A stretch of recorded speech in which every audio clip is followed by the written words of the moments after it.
హరే కృష్ణ మాతాజీ ధన్యవాదాలు. హరే హరే కృష్ణ మాతాజీస్ అండ్ ప్రభుజీస్ అందరికీ తెలుగు గీత కార్యక్రమానికి స్వాగతం అండి. ఈరోజు మనం భాగవతం గురించి చర్చించుకుందాం. క్లాస్ స్టార్ట్ చేసే ముందు మనం జగన్నాథ స్వామి ఆశీస్సులు తీసుకుందాం. జై జగన్నాథ్ బలదేవ్ సుభద్రమయ్యకి జై, సుదర్శన్ భగవానికి జై, వామనదేవ్కి జై, పంచతత్వాకి జై, జగద్గురు శ్రీల ప్రభుపాద్కి జై, పతిత పావన్ జయ పతాక స్వామి గురు మహారాజ్కి జై. ప్రార్థనలు. ఓం అజ్ఞానతిమిరంధస్య జ్ఞానాంజనాశలాకయ చక్షురున్మిలితం యేన తస్మై శ్రీగురవే నమః. నమో విష్ణుపాదాయ కృష్ణప్రస్థాయ భూతలే శ్రీమతే భక్తివేదాంత స్వామిన్నితి నామినే. నమస్తే సరస్వతే దేవే గౌరవాణి ప్రచారిణే నిర్విశేష శూన్యవాది పాశ్చాత్య దేశతారిణే. जय श्री कृष्ण चैतन्य प्रभु नित्यानंद श्री अद्वैता गदाधरा श्रीवासादि गौर भक्त वृंदा. हरे कृष्णा कृष्णा कृष्णा हरे हरे, हरे राम राम राम हरे हरे. ఒక జస్ట్ 2 మినిట్స్ కీర్తన చేసుకొని అప్పుడు మనం ఈరోజు క్లాస్ స్టార్ట్ చేద్దామండి. जय राधा माधव कुंज बिहारी, जय राधा माधव कुंज बिहारी, जय गोपी जन वल्लभ गिरिवरधारी, जय गोपी जन वल्लभ गिरिवरधारी, यशोदनंदन व्रज जनरंजन, यशोदनंदन व्रज जनरंजन, यमुना तीरा वनचारी, यमुना तीरा वनचारी, जय राधा माधव कुंज बिहारी, जय गोपी जन वल्लभ गिरिवरधारी, यशोदनंदन व्रज जनरंजन, यमुना तीरा वनचारी. हरे कृष्णा कृष्ण कृष्ण हरे हरे, हरे राम राम राम हरे हरे, हरे कृष्णा कृष्ण कृष्ण हरे हरे, हरे राम राम राम हरे हरे, हरे कृष्णा कृष्ण कृष्ण हरे हरे, हरे राम राम राम हरे हरे, हरे कृष्णा कृष्ण कृष्ण हरे हरे, हरे राम राम राम हरे हरे, हरे कृष्णा कृष्ण कृष्ण हरे हरे, हरे राम राम राम हरे हरे, हरे कृष्णा कृष्ण कृष्ण हरे हरे, हरे राम राम राम हरे हरे, जय राधा माधव राधे, जय राधा गोप गोपीनाथ राधा गोपीनाथ राधे जय राधा गोपाल राधे जय जगन्नाथ जय बलदेवा सुभद्रमाई जय सुदर्शना निताय गौर हरि बोल हरि बोल निताय गौर हरि बोल जय जय प्रभुपाद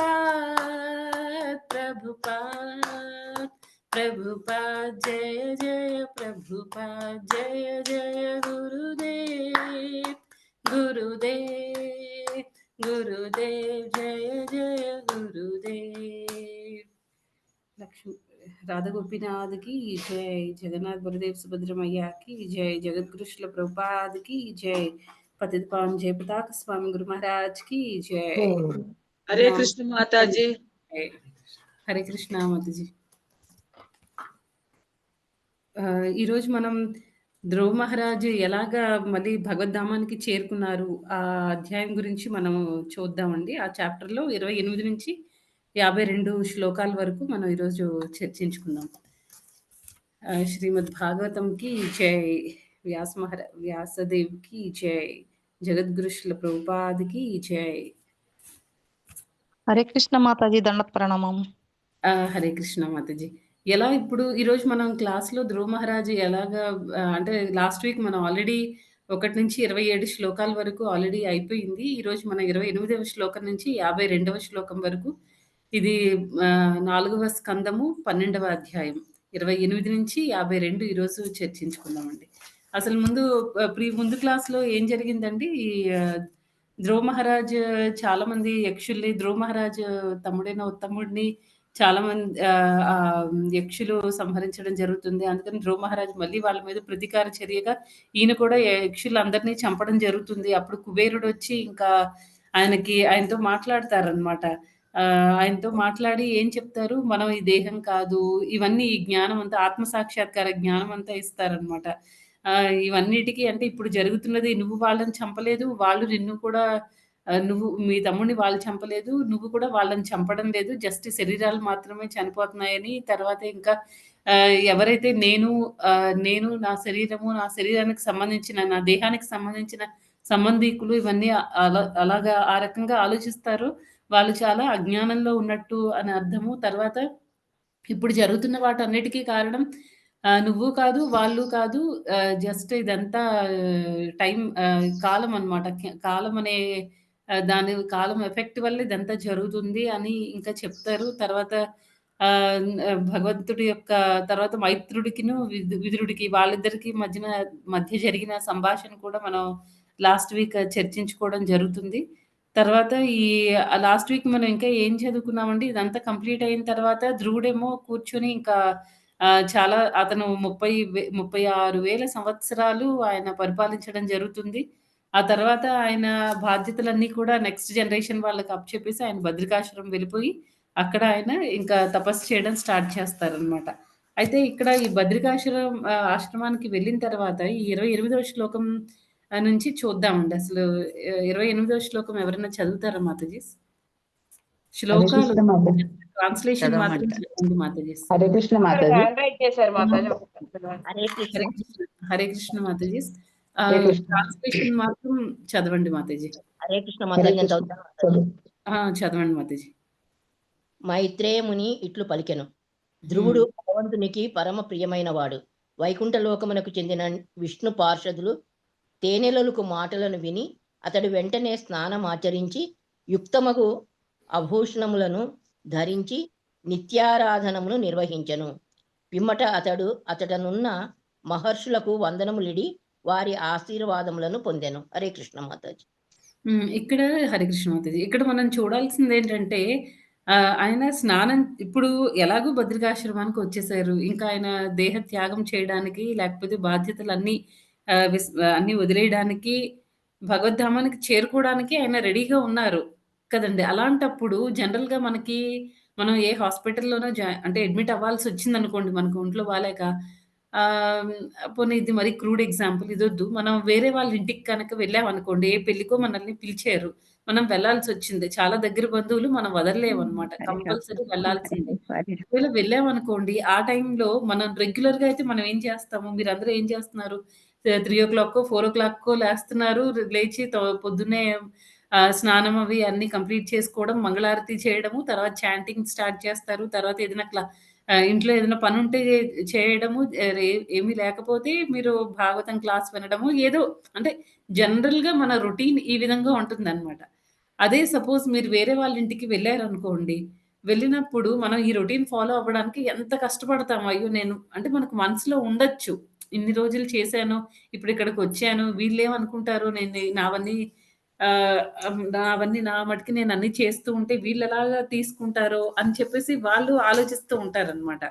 అంటే మనం జనరల్‌గా ఆలోచిస్తూ ఉంటాం. కానీ ఇక్కడ ఈ అంటే మనం చేయడానికి కొంచెం ఇబ్బంది పడతాము. లేకపోతే ఏం చేస్తాంలే అని కొంతమంది అనుకోవచ్చు. కానీ ఇక్కడ ఈయన ఏం చేస్తున్నాడంటే ధ్రువ మహారాజు చక్కగా స్నానం అవి చేసేసుకున్నారు. చేసుకొని ఆయన డ్యూటీస్ అన్నమాట. డివోషనల్ సర్వీస్‌లో ఆయన పొద్దున్న లేసి మనం అందరం ఏం చేస్తామో చక్కగా స్నానం చేసుకొని, తర్వాత తిలక్ అన్నీ అప్లై చేసుకొని ఆయన భగవంతుడికి ఇంకా ఆయన రొటీన్ ఎలా ఉంటుందో అవన్నీ ఏమి జరగనట్టే, ఎలాంటి డిస్టర్బెన్స్ లేకుండా ఆహ్, హ్మ్, ఆయన పని ఆయన చేసుకుంటూ వెళ్ళిపోతున్నారు. తర్వాత ఇంకొక ఇంపార్టెంట్ విషయం ఏంటంటే, ధ్రువ మహారాజ్‌కి ముందే తెలుసు. 5 సంవత్సరాల వయసున్నప్పుడే ఆయనకి కన్ఫర్మేషన్ వచ్చేసింది భగవంతుడి నుంచి.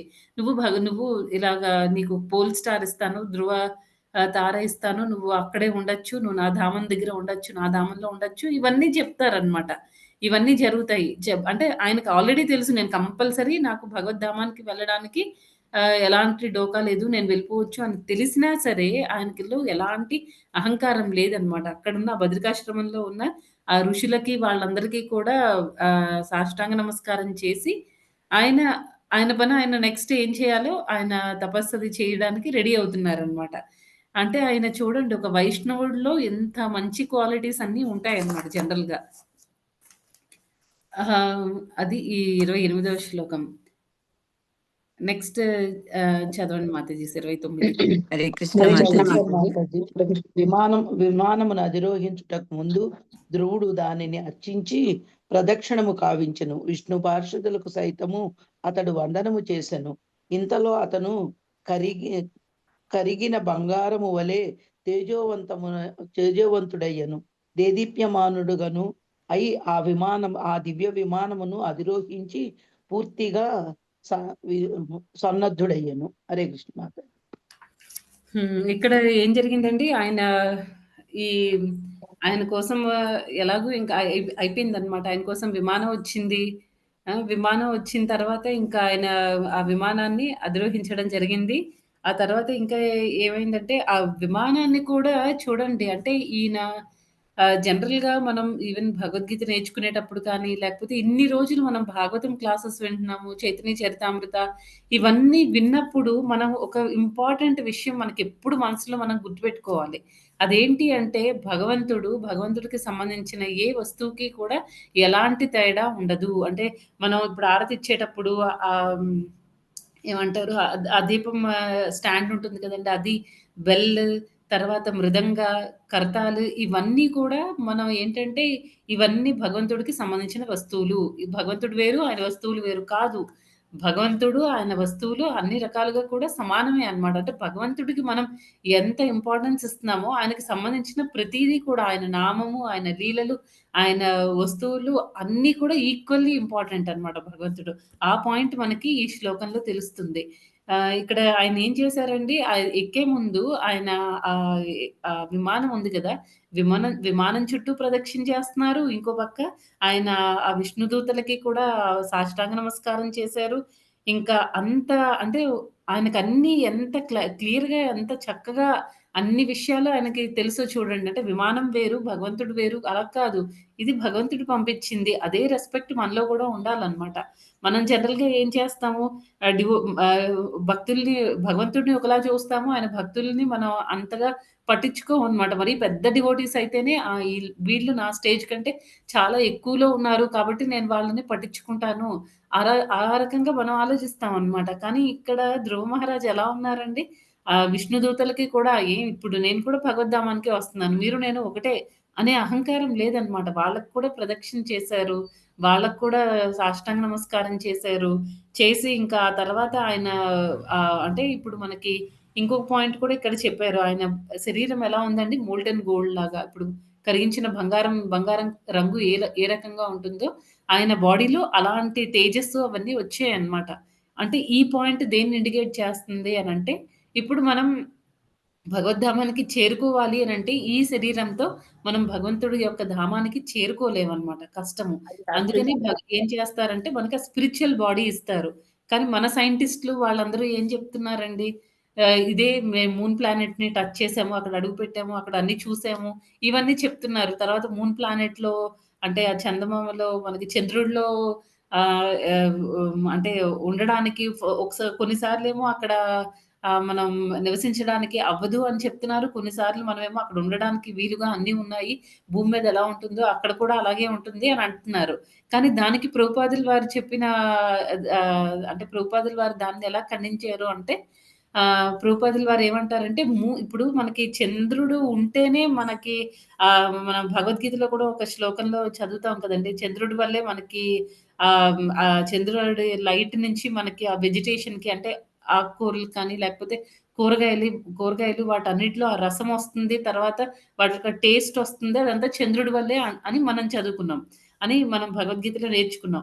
అయితే ఇప్పుడు సైంటిస్ట్‌లేమంటున్నారు, చంద్రుడిలో అసలవేమి రావు, అవేమి పుట్టవు, కూరగాయలు అవన్నీ పండవు అని అంటున్నారు. అదెలా అవుతుందండి? ఇక్కడ మనకి కూరగాయల్లో ఉండే రకరకాల టేస్ట్‌లు వంకాయ ఒక రుచిలో ఉంటుంది. తర్వాత బీరకాయలు ఒక రుచిలో ఉంటాయి. బెండకాయలు ఒక రుచిలో ఉంటాయి. ఇలా డిఫరెంట్ టేస్ట్‌లన్నీ మనకి చంద్రుడి నుంచే వచ్చాయని మనం నేర్చుకుంటున్నాం. కానీ సైంటిస్ట్‌లేమంటున్నారు, అసలు చంద్రుడిలో మనకి ఏమి పండవని అంటున్నారు. 2 కాంట్రాస్టింగ్ స్టేట్మెంట్స్ అన్నమాట. అందుకే ఏం జేయాలి, మనం ఈ భగవద్గీత, భాగవతం శాస్త్రాల్ని అనుసరించి వెళ్ళాలన్నమాట. సైంటిస్టుల్ని, ఈ శాస్త్రవేత్తల్ని మనం అనుసరించి వెళ్తే వాళ్ళు ఒక్కొక్క రోజు ఒక్కో స్టేట్మెంట్ ఇస్తూ ఉంటారన్నమాట. నిన్న కాదంటారు, ఈరోజు అవునంటారు. అలాంటిదంటే అదంతా అన్నీ బోగస్ అన్నమాట. కరెక్ట్ కాదు అవన్నీ. అయితే మన అదే రకంగా ఏంటంటే ఇప్పుడు చంద్రుడిలోకి మనం ఈ శరీరంతో చంద్రుడిలోకి ఎలా వెళ్ళిపోతాం? అంటే వాళ్ళు వెళ్ళిన గ్రహం అది చంద్రుడుకి సంబంధించిన ప్లానెట్ కాదనమాట. వాళ్ళు ఇంకెక్కడికో వెళ్లారు. భూమి మీదే ఇంకో ప్లేస్ ఎక్కడికో వెళ్లారు. అది ప్రభుపాదుల వారు చెప్తున్నారనమాట. భూమి మీదే ఇంకో ప్లేస్‌కెళ్ళి మేము చంద్రుడి దగ్గరికి వెళ్ళాము అని అంటున్నారు. కానీ అది రాంగ్ అవుతుందనమాట. అది చంద్రుడి దగ్గరికి వెళ్ళడం కాదు. ఎందుకంటే ఈ శరీరం చంద్రుడి దగ్గరికి వెళ్ళాలి అనంటే ఆ ప్లానెట్‌కి సంబంధించిన కొన్ని ఆహ్, ఆహ్, బాడీకి సంబంధించినవి కానీ కొన్నేవో రెస్ట్రిక్షన్స్ క్లైమాటిక్ చేంజెస్ డిఫరెంట్‌గా ఉండొచ్చు. అంటే వాతావరణంలో వాటిల్లో చంద్రుడికి, చంద్రగ్రహంకి రెండిట్లో ఉండే వాతావరణ పరిస్థితులు వేరేగా ఉండొచ్చు. ఇవన్నీ కాకుండా మనం సేమ్ ఇలాగే మనం అలా వెళ్ళిపోవచ్చు. ఏవో కోట్లవి వేసుకొని వెళ్ళిపోవచ్చు అంటే అది రాంగ్ అనమాట. అలాగవ్వదు. ప్రతి ప్లానెట్‌కి కూడా అక్కడ ప్రతి లోకంలో కూడా ఆ లోకానికి మనం వెళ్ళాలి అంటే దానికి సంబంధించిన పర్టిక్యులర్ కండిషన్స్ అవి ఉంటాయి. దాన్ని సాటిస్ఫై చేస్తూ మనం వెళ్ళగలిగితే అప్పుడు మనం కరెక్ట్ ప్లేస్‌కి వెళ్ళినట్టనమాట. లేకపోతే ఇదే దేహంతో ఈ బాడీ అనేది మనకి దేహం అనేది ఓన్లీ ఎర్త్‌లో సూట్ అవుతుంది. వేరే లోకాల్లో భూలోకంలో సూట్ అవుతుంది. వేరే లోకాల్లో ఈ బాడీ సూట్ అవ్వదనమాట. అలాగే ఏంటంటే ఇక్కడ ఈయనకి ధ్రువుడికి చక్కగా మంచి స్పిరిచ్యువల్ బాడీ వచ్చిందనమాట. ఆ స్పిరిచ్యువల్ బాడీతో ఆయన ఆహ్, ధామానికి వెళ్ళడానికి రెడీ అవుతున్నారు. తర్వాత ఇక్కడ మనం 2 పాయింట్స్ ఇంపార్టెంట్ పాయింట్స్ మనం తెలుసుకున్నామండి. ఒకటేంటంటే ఆహ్, భగవంతుడు భగవంతుడు ఆయనకి సంబంధించిన ఏవి కూడా భగవంతుడితో వేరు కాదు. అవన్నీ కూడా భగవంతుడికి మనం ఎంత ఇంపార్టెన్స్ ఇస్తున్నామో అదే ఇంపార్టెన్సే ఇక్కడ కూడా ఇవ్వాలి అనే విషయం తెలుసుకున్నాము. నెక్స్ట్ ఇంకా ఏంటంటే ఆయన మనం ఈ దేహంతో వేరే లోకాలకి వెళ్ళలేము. మన సైంటిస్ట్‌లు చెప్తున్నది రాంగ్ అన్నమాట. కొంతవరకు నిజం ఉండొచ్చు. అంటే వేరే అక్కడ క్లైమాటిక్ కండిషన్స్‌కి మన బాడీ సూట్ అవ్వదు అనేది నిజం అవ్వచ్చు. కానీ ఇదే దేహంతో నేను అన్ని లోకాలకి వెళ్ళిపోతాను అంటే అవ్వదు. అలాగే ఇక్కడేంటంటే ఆయనకి చక్కగా ఆ దేహం వచ్చింది. ఆ దేహంతో ఆయన వెళ్తున్నారనమాట.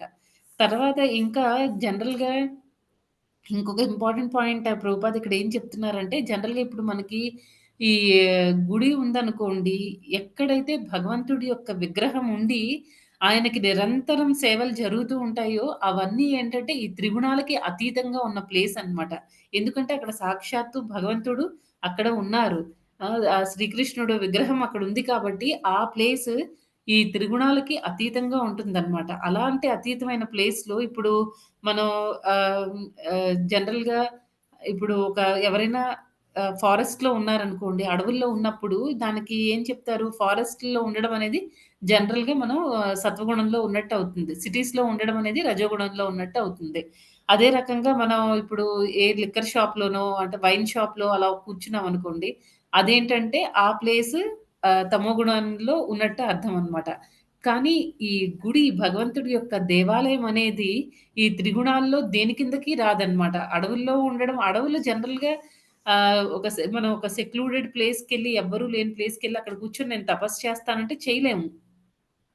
అదే మనం టెంపుల్‌లో ఎవ్వరు లేకపోయినా మనం ఒక్కళ్ళమే కూర్చున్నా సరే భగవంతుడి యొక్క సాంగత్యం అనేది మనకు దొరుకుతూ ఉంటుందనమాట. దొరికి మనం ఆహ్ ఏ రకంగా డిస్టర్బ్ అవ్వకుండా మనం కంప్లీట్ ఫోకస్‌తో మనం ఆహ్, భగవంతుడి అనుగ్రహం కోసం మనం భగవంతుడి యొక్క సేవ చేయొచ్చనమాట. అంటే గుడి అనేది, ఈ దేవాలయం అనేది ఎప్పుడు కూడా ఈ త్రిగుణాలకి అతీతంగా ఉంటుంది అనే విషయాన్ని కూడా ఇక్కడ ప్రభుపాదుల వారు చాలా క్లియర్‌గా చెప్తున్నారు. మామూలుగా ఈ భౌతిక ప్రపంచంలో ఉన్న గుడి అలా ఉంటే, గుడికి తర్వాత స్పిరిచ్యువల్ వరల్డ్‌కి, ఆధ్యాత్మిక ధామానికి ఎలాంటి తేడా ఉండదనమాట. అది కూడా అన్నిటికి ఆధ్యాత్మిక ధామం కూడా ఈ త్రిగుణాలకి అతీతంగా ఉంటుంది. భగవంతుడు కూడా ఈ త్రిగుణాల్లో ఉండరు. ఆయన వీటన్నిటిని కంట్రోల్ చేసే ఆయన. అది చెప్తున్నారనమాట. తర్వాత మనకి ఇందాక మనం చెప్పుకున్నట్టు గుడిలో ఏవైతే ఉంటాయో ప్రతీదీ కూడా భగవంతుడిలాగే మనం తీసుకోవాలి. గుడిలో మనం గంట కొడతాము, భగవంతుడి విగ్రహము, ఆ గుడి కొంతమంది ఒక్కొక్కసారి మనం తెలియక ఏం చేస్తూ ఉంటామంటే తెలియకో లేకపోతే అజ్ఞానమో ఏదైనా సరే ఒక్కొక్కసారి ప్రసాదం ఇస్తే భగవంతుడి ముందే టక్కున నోట్లో ఏసేసుకుంటారనమాట కొంతమంది. అలా చేయకూడదు. ఎందుకంటే అది ఆ ప్లేస్ అనేది చాలా పవిత్రమైనది. ఆ ప్లేస్ నుంచి ఆ గుడి నుంచి మనం బయటకొచ్చి ప్రసాదం తీసుకోవాలి. లేకపోతే అట్‌లీస్ట్ మెయిన్ హాల్ ఉంటది గదా! దాని నుంచైనా మనం బయటకొచ్చి మనం ప్రసాదం తీసుకోవడం అలాంటివి చేయాలన్నమాట. తర్వాత తినేసిన తర్వాత లేకపోతే ఒక్కొక్కసారి మనం దేవుడి దగ్గరికి వెళ్ళినప్పుడు కర్పూరము, కుంకుమ, పసుపు ఇవన్నీ తీసుకొనెళ్తాము. అవన్నీ జనరల్‌గా ఏం చేస్తామంటే అన్నీ నలిపేసి అన్నీ ఒక మూల పడేస్తూ ఉంటాం. అదేదో అంతా డస్ట్‌బిన్ లాగా మనం అది రాంగ్ అన్నమాట. అలా చేయకూడదు. ఎందుకంటే భగవంతుడి మీదకి మనం ఏదైనా విసురుతామా అండి? ఏదైనా మనకు అవసరం లేనివి విసరం కదా! అదే రకంగా ఏంటంటే గుడి కూడా భగవంతుడికి భగవంతుడిని ఎంత పవిత్రమైన భావంతో చూస్తామో, మన గుడిని కూడా అంతే పవిత్రమైన భావంతో చూడాలి. కాబట్టి దాన్ని ఎక్కడ పడితే అక్కడ పడేయకూడదనమాట. చాలా జాగ్రత్తగా మనం బిహేవ్ చేయాలి. గుళ్ళకి వాటికి వెళ్ళినప్పుడు. నెక్స్ట్ శ్లోకం చదవండి. ఈ దివ్య హరే విమానము నదిరోహించుచుండగా మూర్తీభవించిన మృత్యువు తనను సమీపించుటను ధ్రువుడు గాంచెను. ఆయనను మృత్యువును లక్ష్యపెట్టక అతడు దాని శరముపై పాదములను మోపి పెద్ద గృహం వలెనున్న విమానము నదిరోహించెను. Thank you Mataji. హరి కృష్ణ. హరే కృష్ణ మాతాజీ. ఇక్కడ ఏం చెప్తున్నారంటే మృత్యువుని చూసారంట. జనరల్‌గా మనకి ఆహ్, అంటే ప్రతి దానికి కూడా ఒక పర్సనాలిటీ అనే వాళ్ళు ఉంటారు. మనం చాలా సార్లు క్లాస్‌లో చెప్పుకున్నాం. ఇప్పుడు మనం చంద్రుడున్నాడనుకోండి, చంద్రుడు ఒక పర్సనాలిటీ. ఇప్పుడు సూర్యుడున్నాడనుకోండి, ఆయనకు కూడా ఒక పర్సన్ అన్నమాట ఆయన. అదే రకంగా మృత్యు అనేది కూడా ఒక పర్సన్ అన్నమాట. ఒక మనిషి కాదు, ఒక దేవత. అలాంటప్పుడు ఏంటంటే, ఈయన ఆ మృత్యుదేవతని చూసినప్పుడు ఆహ్, ఆహ్, ఈ ధ్రువుడు ఏ రకంగా కూడా భయపడలేదనమాట. అది ఒక డివోటీకి ఉండాల్సిన లక్షణం. ఏంటంటే, మనకి ఇప్పుడు జనరల్‌గా ఎవరైనా ఏదైనా ఒక ప్రమాదం వస్తుందనుకోండి, మనం ఆ ప్రమాదం వచ్చిన టైంలో భగవంతుడిని గుర్తు చేసుకోవడం అనేది చాలా కష్టం అనమాట. అంతవరకు మనం ఎన్నో ప్రవచనాలివ్వచ్చు. మనం ఎంతో గొప్పగా మాట్లాడుతాం. కానీ ప్రాబ్లమ్ వచ్చేసరికి భగవంతుడిని గుర్తు తెచ్చుకోవడం అనేది చాలా కష్టం. ఫస్ట్ మొమెంట్ మనం భయపడతాం. కానీ ఇక్కడ తర్వాత మనకి నెక్స్ట్ మినిట్‌లో లేకపోతే నెక్స్ట్ సెకండ్‌లో మనకి భగవంతుడు గుర్తు రావచ్చు. కానీ ఇక్కడ ధ్రువ మహారాజ్ ఎలా ఉన్నారండి, ఆ మృత్యుదేవతని చూసి కూడా ఆయన ఏ రకంగా కూడా చలించలేదు. చాలా పీస్‌ఫుల్‌గా, చాలా నార్మల్‌గా ఉన్నారనమాట. తర్వాత ఇంకా ఆ విమానం కూడా ప్రభుపాదులు వారు పర్పట్లో రాస్తారు భాష్యంలో. ఏంటంటే మొత్తం ఆ విమానంలో కూడా చాలా లేక్స్ ఉన్నాయి. గార్డెన్స్ ఉన్నాయి. సరస్సులు తర్వాత పెద్ద ఇల్లులాగా ఉందన్నమాట. ఒక పెద్ద సిటీ ఎలా ఉంటది చూడండి. ఆ సిటీలో అన్ని ఫెసిలిటీస్ ఉంటాయి కదా! ఆ రకంగా ఉందన్నమాట. ఇప్పుడు అంత బాగా ఉంది. తర్వాత అలాంటి ప్లేస్‌లో ఆయన్ని ఎలా తీసుకొనెళ్తున్నారు. అంతా చాలా పెద్దగా ఉందన్నమాట విమానం అనేది. జనరల్‌గా ఇక్కడ ప్రభుపాదులు వారు ఒక భక్తుడికి, అభక్తుడికి తేడా కూడా ఇచ్చారన్నమాట. అదేంటి అంటే ఇప్పుడు ఆహ్, మనకి ఒకవేళ ఒక అభక్తుడికి కనుక ఇలాంటి ఆపర్చునిటీ వచ్చిందనుకోండి, వాళ్ళేంటంటే ఫస్ట్ ఆఫ్ ఆల్ ఆ మృత్యువుని చూసి భయపడిపోతారు. ఎందుకంటే వాళ్ళెక్కువ సెన్స్ గ్రాటిఫికేషన్ కోసం చూసుకుంటారనమాట. ఇంద్రియాల్ని ఎలా తృప్తిపరుచుకోవాలి, నేను, నా వాళ్ళు అనే కాన్సెప్ట్‌లో ఉంటారు. వాళ్ళకి ఉండే భక్తి చాలా తక్కువనమాట. అలాంటి వాళ్ళేంటంటే ఎప్పుడైతే ఆ చావు అనేది వస్తుందో, అది రాకముందు నుంచి అమ్మో! నేను చచ్చిపోతానేమో అంటే కొంచెం హింట్ వచ్చిందనుకోండి, ఇంకొక వారం రోజుల్లో నువ్వు చచ్చిపోతావు, లేకపోతే 10 రోజుల్లో నువ్వు చచ్చిపోతావని ఒక భక్తుడికి చెప్పారనుకోండి ఎవరైనా, ఇంకా రాత్రి పగలు నిద్రపోకుండా ఏడ్చి ఇంకా వాళ్ళు ప్రశాంతంగా ఉండరు. మిగతా వాళ్ళని కూడా ప్రశాంతంగా ఉండనివ్వకుండా చేసేస్తారనమాట. కానీ ఇక్కడ ధ్రువ మహారాజ్ ఎలా ఉన్నారంటే చాలా స్టేబుల్‌గా ఏమీ జరగనట్టే చాలా ప్రశాంతంగా ఉన్నారనమాట. ఇంకా ఇక్కడ ఈ భక్తుల్ని, అభక్తుల్ని జనరల్‌గా మనం ఈ పిల్లి ఎగ్జాంపుల్ చూస్తాం కదండీ! పిల్లి అదే నోటితో దాని పిల్లల్ని పట్టుకుంటుంది. తర్వాత ఈ ఆహ్, రా అదే ఎలుకని కూడా పట్టుకుంటుంది. కానీ ఎలుకకి ఆ పట్టుకోవడం అనేది అది ఏంటంటే దానికి ఒక భయం అన్నమాట. దానికి మృత్యు అది. అదే పిల్లలకైతే చాలా సేఫ్‌గా ఉంటాయి. ఆ చిన్న పిల్లలు చాలా అమ్మ పట్టుకుంది కదా! చాలా సాఫ్ట్‌గా అనిపిస్తుందనమాట. అదే ఇద్దరిని పట్టుకుంటుంది. కానీ ఆ పట్టుకునే విధానంలో తేడా ఉంటుందనమాట. అదే రకంగా ఈ మృత్యు అనేది కూడా భక్తులకు ఒకలాగా అనిపిస్తుంది. అభక్తులకి ఒకలాగా అనిపిస్తుందనమాట. ఈ అభక్తులకేంటంటే చాలా భయపెడుతుంది. అదే భక్తులకైతే ఇంక అయిపోయింది. నాకిక్కడితో కంప్లీట్ అయిపోయింది. నేను భగవద్ధామానికి చేరుకోబోతున్నాను. నాకు మంచిది ఇది. ఇంతవరకు అయిపోయింది. నేనింకా భగవంతుడిని చూడబోతున్నాను అని చెప్పేసి వాళ్ళు ఆ సంతోషంలో ఉంటారనమాట. నెక్స్ట్ ఇంకా ఇక్కడ ఈ ప్రభుపాదుల వారు ఇంకొక పాయింట్ కూడా మెన్షన్ చేశారండి భాష్యంలో. అదేంటంటే కర్దమ ముని కూడా దేవహూతిని వాళ్ళిద్దరికి వివాహం జరిగిన తర్వాత కొ ఒక ఆల్‌మోస్ట్ ఒక 1000 ఇయర్స్ వరకు కర్దమ ముని అసలు ఆ అమ్మాయి ఎలా ఉంది? దేవహూతి ఎలా ఉంది అని కూడా చూడరనమాట. ఆవిడేదో సేవ చేస్తూ ఉంటుంది. ఈయన తపస్సు చేసుకోవడం, ఈయన సాధన ఇవన్నీ ఆయన అలా ఉంటారనమాట. ఆ తర్వాత కొన్ని 1000 సంవత్సరాలు అయిపోయిన తర్వాత ఒకసారి ఆ అమ్మాయిని చూసినప్పుడు, దేవహూతిని చూసినప్పుడు పెళ్ళైన కొత్తలో చాలా అందంగా చాలా చక్కగా ఉంటుందనమాట. ఈ 1000 ఇయర్స్ కంప్లీట్ అయ్యేసరికి బక్క చిక్కిపోయి చాలా బక్కగా అయిపోతుందనమాట. ఇంకంతా ఎంతో ఏజ్ వచ్చేసినట్టు అంతలాగా అయిపోతుందనమాట. అప్పుడు ఈయన అయ్యో! నేను ఇన్ని రోజులు ఎంత నెగ్లెక్ట్ చేశాను పాపం కదా! అన్నీ వదులుకొని నా దగ్గరకొచ్చింది అని చెప్పేసి ఇంకా అప్పుడు ఆయన అడుగుతారు నీకేం కావాలని. అప్పుడు పిల్లల గురించి అడుగుతుంది. తర్వాత ఆయనేమో అలాగా ఒక పెద్ద ప్లేన్‌ని క్రియేట్ చేసి మళ్ళీ ఒక విమానంని తయారు చేసి ఇద్దరు కలిసి చాలా తిరుగుతారు. ఆ విమానంలో చాలా లేక్స్, గార్డెన్స్ ఇవన్నీ ఉంటాయి అని చెప్పారనమాట. ఇప్పుడు ప్రభుపాదుల వారు ఇంకొకటి చక్కగా మెన్షన్ చేశారు. అదేమంటారంటే ఇప్పుడు మోడర్న్ సైంటిస్ట్‌లు కూడా మన శాస్త్రవేత్తలు కూడా చాలా విమానాల్ని తయారు చేస్తున్నారు. రీసెంట్‌గా మనకు ఆ ఇన్సిడెంట్ జరిగింది గదండీ! ఆ విమానము ఆహ్, అదే కూలిపోయి పేలిపోయి చాలా మంది చనిపోవడం అనేది జరిగింది. రీసెంట్‌గా ఇంకొక విమానంకి కూడా ఇండిగో విమానం అనుకుంటా. దానికి ఏమైందంటే ఒక పక్షి తగిలింది. వెంటనే వాళ్ళు కొంచెం టెక్నికల్ ప్రాబ్లమ్స్ అవి రావడంతో ఇమ్మీడియేట్‌గా ల్యాండ్ చేయడం జరిగిందనమాట. వాళ్ళు వెళ్ళాల్సిన ప్లేస్‌కి వెళ్ళకుండా మధ్యలోనే వాళ్ళు మళ్ళీ కిందకి దింపడం అనేది జరిగింది. అయితే ఇక్కడ చూడండి అప్పుడు ఒక జస్ట్ పక్షి తగిలితేనే టెక్నికల్ ప్రాబ్లమ్స్ అవి వచ్చేసి అంత అంటే అది ఎంతకైనా వెళ్ళొచ్చనమాట. వాళ్ళు అలా కంటిన్యూ చేసుంటే విమానం కూలిపోవడమో, లేకపోతే ఏదో జరుగుతుందింకా. ఇప్పుడు మరి ఆ టైంలో ఆహ్, మన స్పిరిచ్యువల్ వరల్డ్ నుంచి వచ్చే విమానము అంటే ఈ ధ్రువ మహారాజ్ కోసం వచ్చిన విమానం కానివ్వండి, కర్దముని వాడిన విమానం కానివ్వండి, అవన్నీ పెద్ద పెద్ద సిటీస్ లాగా ఉంటాయన్నమాట. మనదేమో మన ప్లేన్ ఓన్లీ అక్కడ మనం లేక్స్‌ని తర్వాత పెద్ద పెద్ద ఇల్లులు చూడలేము, సరస్సులుండవు, గార్డెన్స్ ఉండవు, ఏమీ ఉండవన్నమాట. ఓన్లీ జనాల్ని ఒక ప్లేస్ నుంచి ఇంకో ప్లేస్‌కి తీసుకొనెళ్ళే వాటిల్లోనే మనకెప్పుడు పడితే అప్పుడే ప్రాబ్లము. మన ఇంపార్టెంట్ సెలబ్రిటీస్ చాలా మంది కూడా ఈ విమానం క్రాష్‌లో చనిపోవడం అనేది జరిగింది. కదండీ!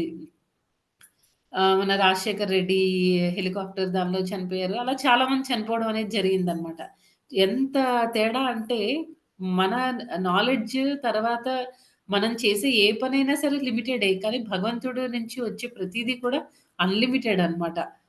ఆయన టెక్నాలజీ ఇదంతా ఎంత బాగా ఆలోచించారు చూడండి. చాలా పెద్దగా కొన్ని వేల రెట్లు పెద్దగా ఉంటాయన్నమాట మన విమానాలకి, వచ్చే విమానాలకి. ఆ విషయాలన్నీ మనం 30 శ్లోకంలో చూస్తాం అన్నమాట. నెక్స్ట్ 31 చదవండి మాతాజీస్. ఆ సమయమున ఆకాశం మృదంగములు దుందుబులు మ్రోగినవి. గంధర్వులు గానం చేయటం ఆరంభించగా దేవతలు త్రువులపై పుష్పవృష్టి కురిపించారు. హరే కృష్ణ మాత.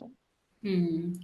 ఈ శ్లోకంలో ఇంకా జనరల్‌గా మనకి ధ్రువ మహారాజ్ మంచి డివోటీ కాబట్టి ఈవెన్ మిగతా వాళ్ళందరూ కూడా ఇప్పుడు మనం ఒకటి మీరు కూడా చాలా సార్లు వినే ఉంటారు. జనరల్‌గా మనం వేరే డివోటీస్‌ని చూసినప్పుడు మనకు ఆ సంతోషం అనేది కలగట్లేదు అనంటే, మనం చాలా రాంగ్ వేలో ఉన్నట్టు. ఎప్పుడైతే మనం ఒక డివోటీని చూస్తామో నేచురల్‌గా మన మొహంలో ఆ ఫేస్‌లో ఆ నవ్వనేది రావాలి. వాళ్ళకి వెంటనే కనీసం చేతులెత్తి దండవత్ ప్రణామాలు చేయకపోయినా కనీసం చేతులెత్తి హరే కృష్ణ అని చెప్పగలగాలనమాట. ఇక్కడ చూడండి గంధర్వులు వాళ్ళందరూ కూడా దేవతలు వాళ్ళు చాలా రెస్పెక్ట్ ఇస్తున్నారనమాట. Dhruva Maharaj back to Godhead అదే భగవద్ధామానికి చేరుకుంటున్నారు గదా! వీళ్ళందరూ కూడా ఆయనకి చాలా రెస్పెక్ట్ ఇస్తున్నారు. నెక్స్ట్ 32వ శ్లోకం అండి. హరే కృష్ణ మాతాజీ.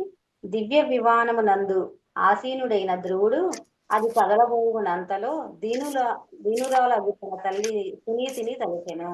హ్మ్. దీనియగు ఆమె వదిలి నేనొక్కడినే వైకుంఠము లోకమునకు ఎట్లు ఎల్లగలను అని అతడు భావించెను. హరే కృష్ణ మాతాజీ.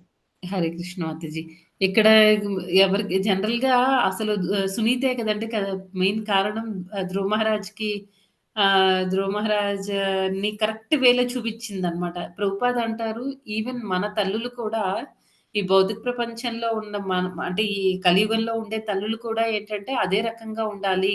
అవసరమైతే ఒక మన పిల్లల్ని మనం ఈ భక్తి మార్గంలో పంపించడానికి ఎలాంటి స్టెప్ అయినా మనం తీసుకోవచ్చనమాట. మన పిల్లలు కొంతమంది ఇప్పుడు మనం చూస్తూ ఉంటాము. ఈవెన్ ఇప్పటికి కూడా జరుగుతున్నాయి. ఒకసారి ఒక పేరెంట్స్ ఇస్కాన్ మీద కేస్ కూడా పెట్టారండి. వాళ్ళ అబ్బాయి ఇలా అంటే బ్రహ్మచర్య ఆశ్రమంలో జాయిన్ అయ్యి ఇస్కాన్‌లో ఫుల్ టైమ్ డివోటీగా జాబ్ అన్ని మానేసి జాయిన్ అయిపోయాడని ఇస్కాన్ డివోటీస్ మీద కేస్ పెట్టారనమాట. ఇప్పటికి కూడా చాలా జరుగుతున్నాయి. ఈవెన్ ప్రభుపాద్ టైంలో కూడా ఇలాంటివన్నీ జరిగాయన్నమాట. ఒకసారి ప్రభుపాద్‌కి అంటే ఇప్పుడు జయప్రకాష్ స్వామి గురు మహారాజ్ ఉన్నారు గదా! వాళ్ళ మదర్ ప్రభుపాద్ వారికి ఒక లెటర్ రాస్తారనమాట. దానిలో ఏం రాస్తారంటే, మీకు నేను చాలా రుణపడి ఉన్నాను. ఎందుకంటే మీరు నా కొడుకుని యాక్సెప్ట్ చేశారు. తీసుకున్నారు. మంచి దారి చూపిచ్చారు. నా నా బిడ్డకి మీరు చాలా మంచి దారి చూపిచ్చారు అని ఆవిడ చాలా ఎమోషనల్ అవుతుందనమాట. చాలా హ్యాపీగా ఫీల్ అవుతుంది. అలాగే మనం కూడా ఏంటంటే, ఇప్పుడు మన పిల్లల్ని ఫస్ట్ ఆఫ్ ఆల్ మన బాధ్యత. మన పిల్లల్ని మనం భక్తి మార్గంలో నడిపించడానికి. రైట్ ఇక్కడ సునీతి చేసిన పని అదే అన్నమాట. పథ ప్రదర్శక గురు అని అంటారు. ఆహ్, అదన్నా తర్వాత శిక్షా గురు ఇద్దరు ఒకటే అన్నమాట. ఇక్కడ సునీతి ధ్రువ మహారాజ్ విషయంలో ఒక శిక్షా గురువులాగా ప్రవర్తించిందన్నమాట. ప్రవర్తించి ఆవిడ ఎప్పుడైతే ఇవంతా విందో ఫస్ట్ ఊరుకో బాబు ఏడవకు అని చెప్పేసి ముద్దు చేసి నువ్వు ఇంక అక్కడికి వెళ్ళొద్దు. మనమైతే ఇలాంటివన్నీ చెప్తాం. వాళ్ళు అలా అంటూ ఉంటే నువ్వెందుకు వెళ్తావు అని మనం ఏదో చెప్తాం. కానీ ఇక్కడ సునీత ఏం చెప్పింది, ఆవిడ చెప్పిందంతా కరెక్టే. నువ్వెలాంటి ద్వేషం పెంచుకోకు ఆవిడ మీద. ఒక్క మాట కూడా నెగెటివ్‌గా మాట్లాడకు. ఆవిడ కోపంలో అన్నా సరే, ఆవిడ ఏమైతే చెప్పిందో, సురుచి ఏమైతే చెప్పిందో అదంతా కరెక్టే. నారాయణుడు తప్ప మనకి ఇంకొక షెల్టర్ లేదు అని ఎంత చక్కగా చెప్పిందో. ఈ రోజుల్లో కూడా ఇప్పుడు కూడా తల్లులు అలాగే ఉండాలనమాట. అవసరమైతే ఇస్కాన్‌కి మనం మన పిల్లల్ని ఇచ్చినా ఎలాంటి ప్రాబ్లము లేదు. మనం ఇంకా హ్యాపీగా ఫీల్ అవ్వాలి. మన పిల్లల్ని మనం కరెక్ట్ వేలో నడిపించినందుకు మనకి భాగవతంలో కూడా మనం చదువుతాం కదండీ! ఎవరైతే పిల్లల్ని భక్తి మార్గంలో భగవంతుడి వైపుకి తీసుకొని వెళ్ళలేరో అలాంటి వాళ్ళు తల్లి కానీ, తండ్రి కానీ, గురువు కానీ, భర్త కానీ అవ్వకూడదు అని మనం నేర్చుకున్నాం కదా! సేమ్ ఇక్కడ అప్లికబుల్ అన్నమాట. మనం మన పిల్లల్ని మనం భక్తి మార్గంలో తీసుకొని వెళ్ళలేకపోతే భగవంతుడి దగ్గరికి లేకపోతే ఏమవుతుంది? మనం వాళ్ళ భక్తి అనే పార్ట్‌ని మన భక్తి మనం చేసుకుంటున్నాం. బావుంది. నేను అన్నీ చదువుతున్నాను రోజంతా కూర్చొని. కానీ ఏం లాభం? మన పిల్లల్ని మన మీద ఎవరైతే ఆధారపడారో భార్యలైతే భార్యలకి రెస్పాన్సిబిలిటీ భార్య భర్తని మార్చి భక్తుడిని చేయాలి అని జనరల్‌గా ఎక్కడ ఉండదు. ఇంట్లో జనరల్‌గా భర్తలు డివోటీస్ అయితే భార్య ఆ మార్గంలో నడిచి తీరాల్సిందే. అలా లేకపోతే ఆ భక్తి మార్గం అనేది ఎంచుకోకపోతే ఏమవుతుందంటే మళ్ళీ ఇంకా ఏ జన్మ తీసుకుంటామో తెలీదు. ఎంత తిరగాల్సొస్తుందో ఈ జన్మ మృత్యువుల ఆ సైకిల్‌లో పడి మనం తిరుగుతూనే ఉంటామనమాట. ఈ చక్రంలో పడి. దాని నుంచి మన డిపెండెంట్స్ అందరిని మన మీద ఆధారపడి ఉన్న వాళ్ళందరినీ కూడా బయటికి లాగాల్సిన బాధ్యత మనకుందనమాట. అది ఇక్కడ చెప్తున్నారు. తర్వాత ఇక్కడ సునీతి ఆహ్, శిక్షా గురువులాగా ప్రవర్తిస్తే నారదమునేమో దీక్షా గురువు అయ్యారనమాట ధ్రువ మహారాజ్‌కి. అయ్యి తర్వాత ఇక్కడేంటంటే ఆహ్, ఏదైతే ఇప్పుడు సునీతి గురించి ఆలోచించారు కదా! ఈ ధ్రువ మహారాజ్ ఆలోచించగానే భగవంతుడు వెంటనే ప్యూర్ డివోటీ కదా! అంటే శుద్ధ భక్తుడు కదా! ఈ ధ్రువ మహారాజు. కాబట్టి ఆయన కోరికని ఇమ్మీడియేట్‌గా తీర్చేసారనమాట భగవంతుడు. తీర్చి వెంటనే నెక్స్ట్ ఏం జరుగుతుందో నెక్స్ట్ శ్లోకంలో చూద్దాం. 33 శ్లోక అండి. హరే కృష్ణ మాతాజీ. విష్ణులోకమునకు చెందిన మహాపార్షదులకు నంద సునందులు ధ్రువుని మనస్సు నెరిగిన వారే అతని తల్లియగు సునీతి వేరొక విమానంలో చనుచున్నదని చూపిరి. ఇక్కడ ఈ శ్లోకంలో ఏం చెప్తున్నారంటే, ఇక్కడ ఇద్దరు విష్ణుదూతలు వచ్చారండి. అసలు యాక్చువల్‌గా విమానంలో ధ్రువుడిని తీసుకొని వెళ్ళడానికి వాళ్ళిద్దరి పేరు నంద, సునంద.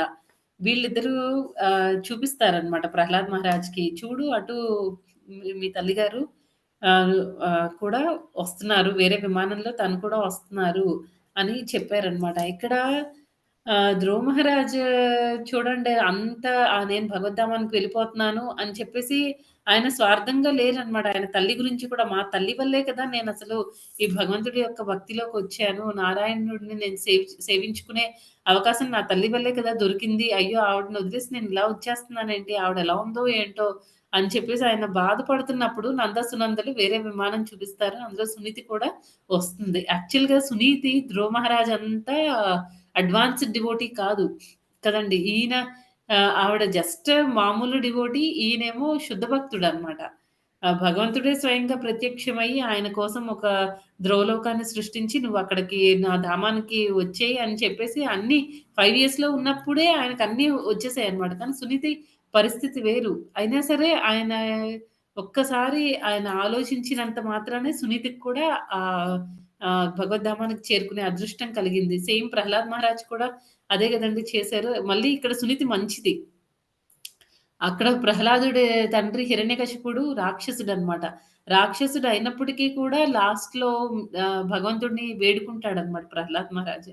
నా తండ్రి ఈవెన్ అంత రాక్షస స్వభావం కలిగిన వాడైనప్పటికీ కూడా మీరు ఆయన్ని ఉద్ధరించండి అని చెప్పి వేడుకుంటాడు. అదనమాట. అలా ఉండాలి డివోటీ మనసనేది.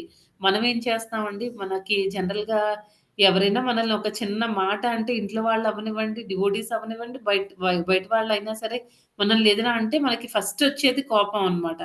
ఇక్కడ వీళ్ళు ప్రహ్లాదుడు ఆయన తండ్రి చేతిలో ఎన్నో ప్రాబ్లమ్స్ ఫేస్ చేసినప్పటికీ కూడా ఆయన ఉద్ధరించమని భగవంతుడిని వేడుకున్నారన్నమాట. మనం కూడా ఏంటంటే వేరే డివోటీస్‌తో మనకి క్లాష్ వచ్చినప్పుడు ఎవరైనా మనల్ని ఏమైనా అన్నప్పుడు మనం ఏం చేయాలంటే ఆ! మన తప్పు ఏమీ లేకుండా ఎవరైనా మనల్ని ఏమైనా అన్నప్పుడు మనం కోపం తెచ్చుకోకుండా ఒక భక్తుడు ఏ రకంగా అయితే ప్రవర్తిస్తాడో ఆ రకంగా మనం కూడా ప్రవర్తించాలి. అంటే తిరిగి మళ్ళీ ఏమి అనేయకుండా రిలేషన్ బ్రేక్ చేసుకునేటట్టు ఉండకూడదనమాట. సరే వాళ్ళ కోసం ప్రార్థించాలి. ఒకవేళ మనం ఒక్కటే ప్రార్థన చేసుకోవాలన్నమాట. ఒకవేళ నా వల్ల తప్పుంటే నన్ను కరెక్ట్ చెయ్యి కృష్ణ లేకపోతే నన్ను కరెక్ట్ చేయండి గురు మహారాజ్. ఒకవేళ వాళ్ళ వల్ల తప్పుంటే వాళ్ళని కరెక్ట్ చేసి వాళ్ళ వాళ్ళ ప్రవర్తన కూడా మారాలి అని చెప్పేసి వాళ్ళ కోసం, మన కోసం, ఇద్దరి కోసం మనం ప్రార్థన చేసుకుంటే దానివల్ల వాళ్ళకి బెనిఫిట్ ఒస్తుంది. మనకు కూడా బెనిఫిట్ అవుతుందనమాట. కృష్ణుడి దృష్టిలో మనం మంచి డివోటీ అవుతాము. తర్వాత వాళ్ళు కూడా వాళ్ళ స్వభావాన్ని మార్చుకొని మంచి భక్తులు ఇంకా భక్తిలో ముందుకెళ్ళే అవకాశం ఉంటుందనమాట. మాతాజీ కొంచెం మ్యూట్‌లో ఉండండి మాతాజీస్. హరే కృష్ణ అందరూ మ్యూట్‌లో ఉండండి. నెక్స్ట్ ఇంకా ఏంటంటే ఇక్కడ ఈ 2 ఎగ్జాంపుల్స్‌లో ధ్రువ మహారాజ్ ఎగ్జాంపుల్ కానీ, ప్రహ్లాద్ మహారాజ్ ఎగ్జాంపుల్ కానీ తీసుకుంటే మనకు ఒక విషయం అర్థమవుతుంది. అంటే ఎంటైర్ ఫ్యామిలీలో ఇప్పుడు ప్రహ్లాద్ మహారాజ్ కేస్‌లో మొత్తం రాక్షస వంశంలో నుంచి వచ్చారు. కానీ ప్రహ్లాదుడు ఒక్కడు మంచి భక్తుడు అవ్వడం వల్ల మొత్తం అటున్న జనరేషన్స్, ఇటున్న జనరేషన్స్ కూడా ఉద్ధరింపబడతారు అని అంటాము. అలాగే అదే రకంగా ఏంటంటే ఒక ఫ్యామిలీలో ఒక్క భక్తుడు ఉన్నప్పటికీ చాలన్నమాట. మొత్తం ఎంతోమంది ఉద్ధరింపబడతారు. తర్వాత ఒకసారి భక్తి సిద్ధాంత సరస్వతి ఠాకూర్ ఆయన చెప్తారనమాట. ఆయనేమంటున్నారంటే, "నేను ఒక్క ఆత్మని నేను ఉద్ధరించగలిగినా నా లైఫ్ సక్సెస్‌ఫుల్ అయిపోతుంది. ఒక్క మంచి భక్తుడిని తయారు చేయగలిగినా చాలు." ఈవెన్ మన డివోటీస్ సర్కిల్‌లో కూడా మనం ఎక్కువ వింటూ ఉంటాం అన్నమాట. మనం వందల మంది డివోటీస్‌ని తయారు చేసేయక్కర్లేదు. ఒక్కళ్ళు మంచి శుద్ధ భక్తులుగా తయారైతే చాలన్నమాట. వాళ్ళు వాళ్ళ లైఫ్ చివర్లో మనల్ని గుర్తు చేసుకుంటే చాలు. మనం అంత భక్తి చేసేయకపోయినా అట్‌లీస్ట్ మనం ఇప్పుడు బుక్ డిస్ట్రిబ్యూషన్‌కెళ్ళేటప్పుడు కానీ, లేకపోతే దామోదర ఆరతి సర్వీస్‌కెళ్ళినప్పుడు, స్కూల్ ప్రీచింగ్‌లకెళ్ళినప్పుడు, ఎక్కడికెళ్ళినా సరే మనం జనరల్‌గా ఏం చేస్తామంటే అందరిని కూడా కళ్ళు మూసుకొని చేతులు పైకెత్తండి, హరే కృష్ణ మహామంత్రాన్ని జపం చేయండి అని చెప్తాం. ఎప్పుడైతే వాళ్ళు అలా జపం చేస్తూ ఉంటారో అంతమందిలో మనం ఎంతో మందిని చూస్తూ ఉంటాము. అంతమందిలో ఏ ఒక్కళ్ళు శుద్ధ భక్తులైనా సరే వాళ్ళు చనిపోయే టైంలో మనల్ని గుర్తు తెచ్చుకుంటే కంపల్సరీ గుర్తు తెచ్చుకుంటారు. ఇప్పుడు చూడండి ధ్రువ మహారాజ్ సునీతిని ఎలా గుర్తు తెచ్చుకున్నాడు తల్లిని. అదే రకంగా ఏంటంటే మన వల్ల ఎవరైతే మనం ఫస్ట్ టైమ్ మనం వాళ్ళని కూర్చోబెట్టి ప్రవచనాలు ఇచ్చేయక్కర్లేదనమాట. హరే కృష్ణ మహామంత్రాన్ని జపం చేయండి. కృష్ణుడే అందరికీ ఆధారము. ఆయనే దేవాది దేవుడు అని చెప్పేసి ఆ జ్ఞానాన్ని కొంచెం జ్ఞానం మనం వేరే వాళ్ళకి ఇచ్చి వాళ్ళు ఇంకెవరి ద్వారానైనా మంచి శుద్ధ భక్తులుగా తయారై వాళ్ళ దేహాన్ని వదిలేటప్పుడు మనల్ని గుర్తు తెచ్చుకుంటే గనక కంపల్సరీ మనం కూడా ఉద్ధరింపబడతాం అనమాట. అంత మహత్తరమైనది ఈ భక్తి అనేది. మిగతావన్నీ చూస్తూ ఉంటామనమాట. కానీ వాటన్నిటిలో ఏంటంటే లూప్ హోల్స్ ఉంటాయి. ప్రతి దానిలో కూడా ఏదో ప్రాబ్లమ్ ఉంటుంది. కానీ ఈ భక్తిలో ఎలాంటి ప్రాబ్లము లేదనమాట. మనల్ని ఈ కర్మ బంధనాలన్నిటి నుంచి మనల్ని ఫ్రీ చేసి భగవంతుడి దగ్గరికి తీసుకొనెళ్ళడానికి ఒక మంచి ఆయుధం అన్నమాట ఈ భక్తి అనేది. శ్లోక 34 అండి. 34థ్ శ్లోక చదవండి. ధ్రువుడు అంతరిక్షమున పయనించుచు క్రమముగా సౌరమండలములోని సమస్త గ్రహములను గాంచెను. విమానారూఢులకు దేవతలు తనపై పుష్పవృష్టిని కురిపించుటను అతడు మార్గమధ్యమున గనెను. హరే కృష్ణ మాతాజీ. ఇక్కడ ఏం చెప్తున్నారండి, ధ్రువ మహారాజ్ వెళ్ళేటప్పుడు ఆయనకి చాలా ప్లానెట్స్ అవి వేరే లోకాలు, సోలార్ సిస్టమ్ కనిపించింది. మళ్ళీ మిగతావన్నీ కూడా కనిపించాయన్నమాట. తర్వాత ఇంకా ఈ దేవతలు కూడా ఈయన్ని చూసి చాలా గౌరవంతో, చాలా ప్రేమతో ఆయన మీద పూల వర్షం కురిపించారు. ఆ తర్వాత ఇంకా జనరల్‌గా వీళ్ళకేంటంటే, మనం ఎప్పుడైతే భక్తిలో చాలా సీరియస్ అవుతామో, భగవంతుడు మనకి ప్రతి విషయంలో కూడా ఈ జ్ఞానాన్ని ఇస్తారనమాట. కొంతమంది ఏమి చదువుకోరు. కానీ భగవంతుడి గురించి చాలా చక్కగా మాట్లాడే వాళ్ళు కూడా ఉన్నారు లోకంలో. అదంతా ఎలా జరుగుతుందంటే భగవంతుడి యొక్క అనుగ్రహం అన్నమాట. ఆహ్, వాళ్ళు ఇప్పుడు జనరల్‌గా ఇంకొక పాయింట్ ఏం చెప్తారంటే, మనం ఎప్పుడైతే భగవద్ధామానికి చేరుకునే వేలో మనకి మిగతా లోకాలు, తర్వాత అక్కడ జరుగుతున్న కొన్ని అట్రాక్షన్స్ అవన్నీ కూడా మనకి కనిపిస్తూ ఉంటాయన్నమాట. ఇప్పుడు భగవద్ధామానికి ఓకే. ఇక్కడ మనకి అంతా కంప్లీట్ అయిపోయింది. మనం భగవద్ధామానికి చేరుకోవడానికి రెడీగా ఉన్నాం.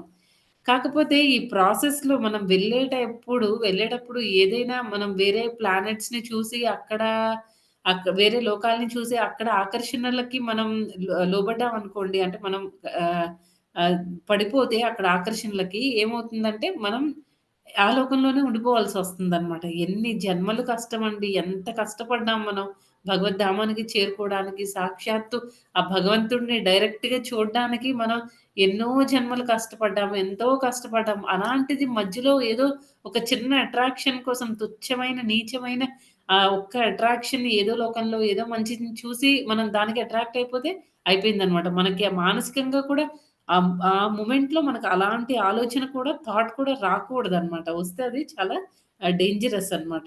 మనం ఆ లోకంలోనే ఉండిపోవాల్సొస్తుంది. తర్వాత ఇంకా ఇక్కడ వేరు వేరు లోకాల గురించి మనం ఇందాక ఆల్రెడీ కవర్ చేసేసుకున్నాము. మనం ఏ లోకానికి వెళ్ళాలి అంటే దానికి సూటబుల్ అయిన బాడీ మనకి ఉండాలి. అప్పుడే మనం వేరే లోకాలకి వెళ్ళగలుగుతామని. ఇప్పుడు నారదముని ఉన్నారు. నారదమునికి నారదమునికి యాక్చువల్‌గా దక్షుడి నుంచి శాపం కదండీ! ఎందుకంటే దక్షుడు ఫస్ట్ లైఫ్ టైమ్‌లో ఆయన శివుడికి అపరాధం చేయడం జరిగింది శివుడి విషయంలో. దానికి పనిష్మెంట్‌గా ఆయనకి గోట్ ఫేస్ వచ్చింది. అదే గొర్రె కాదు మేక. మేక తలకాయ అలా వచ్చింది. అలా అదంతా డిఫరెంట్ స్టోరీలండి. ఇప్పుడు మనం నారదముని గురించి మాట్లాడుకుందాం. నారదముని కేస్‌లో నారదమునికి నారదమునిని శపించడం జరుగుతుంది. ఎందుకు? ఫస్ట్ దక్షుడికి ఒక 10,000 మంది పిల్లలు అంటే దక్షుడి పనేంటంటే ఆయన ప్రజాపతి కాబట్టి ఆయన పాపులేషన్‌ని ఇంక్రీజ్ చేయాలన్నమాట. పెంచాలి. దానికోసం ఆయన ఒక 10,000 మంది పిల్లల్ని హరియశ్వాస్ అంటారు. వాళ్ళని అందరిని ప్రొడ్యూస్ చేస్తారు. వాళ్ళందరూ వచ్చిన తర్వాత ఈ వెళ్లి మీరు అంటే తపస్సు చేయండి. ఎందుకంటే ఆ గృహస్థాశ్రమం తీసుకోవడానికి వాళ్ళు రెడీ అవ్వాలి గదా! దానికోసం తపస్సుకి పంపిస్తే వాళ్ళందరూ కూడా బాగా చక్కగా తపస్సు చేస్తారు. మంచి మూడ్‌లో ఉంటారనమాట. వాళ్ళు ఈ త్రిగుణాలకి చాలా ఇంకా పైలో ఉంటారనమాట. అలా ఉన్నప్పుడు ఈ నారదముని వాళ్ళని చూస్తారు. అయ్యో! వీళ్ళు ఇన్ని సంవత్సరాలు కష్టపడి, ఇంత కష్టపడి వీళ్ళు తపస్సు ఇవన్నీ చేశారు. మళ్ళీ ఈ భౌతిక దేహాన్ని తీసుకొని భౌతిక ప్రపంచంలో ఎందుకు ఉండిపోవాలి? వీళ్ళెందుకు ఈ జన్మ మృత్యువుల చక్రంలో పడి కొట్టుకొని ఉండాలి. వీళ్ళని చక్కగా నేను భగవద్ధామానికి చేరుస్తానని చెప్పేసి వాళ్ళకి చక్కటి ఇన్‌స్ట్రక్షన్స్ ఇస్తారు. నారదముని అలా 10,000 మంది హర్యశ్వాస్‌ని కూడా నారదముని భగవంతుడి ధామానికి పంపించేస్తారనమాట. మళ్ళీ వెనక్కి కూడా రారు వాళ్ళు. తండ్రికి ఒక మాట చెప్పడానికి కూడా రారు. ఎందుకంటే ఎవరైతే భక్తి మార్గంలో ఉంటారో వాళ్ళు 3 రుణాల నుంచి విముక్తులవుతారనమాట. ఒకటి ఏంటి అంటే తండ్రి రుణం నుంచి పితృ రుణం, రెండోదేంటంటే దేవతల రుణం, మూడోదేంటంటే సాధువుల రుణం. ఈ 3 రుణాల నుంచి వాళ్ళు విముక్తి అవుతారనమాట. అందుకే ఇంకా ఏంటంటే తండ్రికి కూడా చెప్పాల్సిన అవసరం లేదు. అటునుంచి అటే వాళ్ళు భగవద్ధామానికెళ్ళిపోతారనమాట. దక్షుడికి తెలుస్తుంది నారదముని ఇలా చేశారని. చాలా బాధపడతాడు. అయ్యో! ఇదేంటి ఇలా చేసాడు నారదుడు అని చెప్పేసి, సరేలే నేను ఇంకొక 1000 మందిని ప్రొడ్యూస్ చేస్తానని మళ్ళీ 1000 మంది పిల్లలు వస్తారనమాట. వాళ్ళని శాల్వశ్వాసో ఏదో అంటారండి. ఆ 1000 మందిని. వాళ్ళు కూడా ఏంటంటే వాళ్ళని కూడా పంపిస్తాడు. గృహస్థాశ్రమం తీసుకోవాలంటే సర్టెన్ రూల్స్ అండ్ రెగ్యులేషన్స్ ఉంటాయి. మీరు వాటి కోసం రెడీ అవ్వడానికి తపస్సు చేయండి అంటే వీళ్ళు తపస్సు చేయడం స్టార్ట్ చేస్తారు. మళ్ళీ నారదముని వస్తారు. నారదముని వచ్చి ఇంక వీళ్ళకి చెప్తారనమాట. మీ అన్నలు అందరూ కూడా ఆ 10,000 మంది హర్యశ్వాస్ కూడా నా మాట విని చక్కగా వాళ్ళు అంత కష్టపడి చేసి ఇదంతా వేస్ట్ చేయకుండా చక్కగా భగవంతుడి మార్గంలోకి వెళ్ళిపోయారు. భగవద్ధామానికి చేరుకున్నారు. మీరు కూడా వాళ్ళని ఫాలో అవ్వండి. మీకు మంచిది. ఈ జన్మ మృత్యువుల సైకిల్‌లో ఉండొద్దు. ఎన్ని సంవత్సరాలు మీరున్నా సరే మీకు ఈ ప్రాబ్లమ్స్ తప్పవు అని చెప్పేసి చెప్తారనమాట. మొత్తానికి ఆయనేంటంటే అక్కడి నుంచి వాళ్ళు కూడా వాళ్ళ అన్నలు హరియశ్వాస 10,000 మంది ఏ రూట్‌లో అయితే వెళ్లారో భగవద్ధామానికి వీళ్ళు కూడా అలాగే కనీసం తండ్రికి కూడా చెప్పరనమాట. చెప్పకుండా వెళ్ళిపోతారు. ఈసారి దక్షుడు ఇంకా తట్టుకోలేకపోతాడనమాట. చాలా కోపం వస్తుంది. చాలా కోపం వచ్చి నారదముని దగ్గరికెళ్ళి "ఏం చేసావు నువ్వు? ముందు 10,000 మందిని పంపించేసావు. తర్వాత మళ్ళీ 1000 మందిని అంటే 11,000 మంది పిల్లల్ని నువ్వు తీసుకొని ఎళ్ళిపోయావు. నువ్వొక సెయింట్‌వి కాదు. నువ్వొక ఆహ్, భక్తుడివి కాదు. నీకు మనసు లేదు" అని చెప్పేసి ఏవేవో తిడతారనమాట. తిట్టి ఇంకా లాస్ట్‌లో ఏమంటాడంటే, "నువ్వు ఒక ప్లేస్‌లో అసలు నువ్వు ఎలాగైతే నా కొడుకుల్ని పంపించేసి నా కుమారులందరిని పంపించేసావో నీకు కూడా ఒక పర్మనెంట్ ప్లేస్ ఉండదు. ఒక దగ్గర నువ్వు ఉండలేవు. నువ్వు తిరుగుతూనే ఉంటావు అని శపిస్తాడనమాట. దానికి నారదముని ఒక భక్తుడు కదా! ఆయన ఎంత పాజిటివ్ వేలో తీసుకుంటారంటే నాకిది ఏమంటారు వరం లాంటిది. ఎందుకంటే నారదమునికి ప్రచారం చేయడం అంటే ఇష్టము. ఆయన అందుకే ఇంకా దాన్ని ఒక వరంలాగా తీసుకొని ప్రచారం ఇంకా రిగరస్‌గా చేస్తూ ఉంటారనమాట. ప్రభుపాదుల వారు దాన్ని అంటే ఈ భాగవతం 6థ్ క్యాంటో చదివినప్పుడు మనకి ఇవన్నీ వస్తాయి. దానికి ప్రభుపాదుల వారు ఏమంటారంటే ఈ నారదముని ఆయనకి ఏ శాపమైతే ఉందో ఒక దగ్గర ఉండలేరు కదండీ! తిరుగుతూనే ఉంటారు నారదముని. అలాగే ఆ శాపాన్ని నాకు కూడా ఇచ్చినట్టున్నారు. ఎందుకంటే ఇక్కడ నారదమునికి అది చదివితే చాలా బాగా అనిపిస్తుందనమాట. నారదమునిని అదే దక్షుడు తండ్రి కదండీ! ఆ పిల్లలందరికీ. హర్యశ్వాస్‌కి తర్వాత మిగతా 1000 మందికి కూడాను. వాళ్ళందరికీ కూడా దక్షుడు తండ్రయ్యుండి ఆయన శపించారు.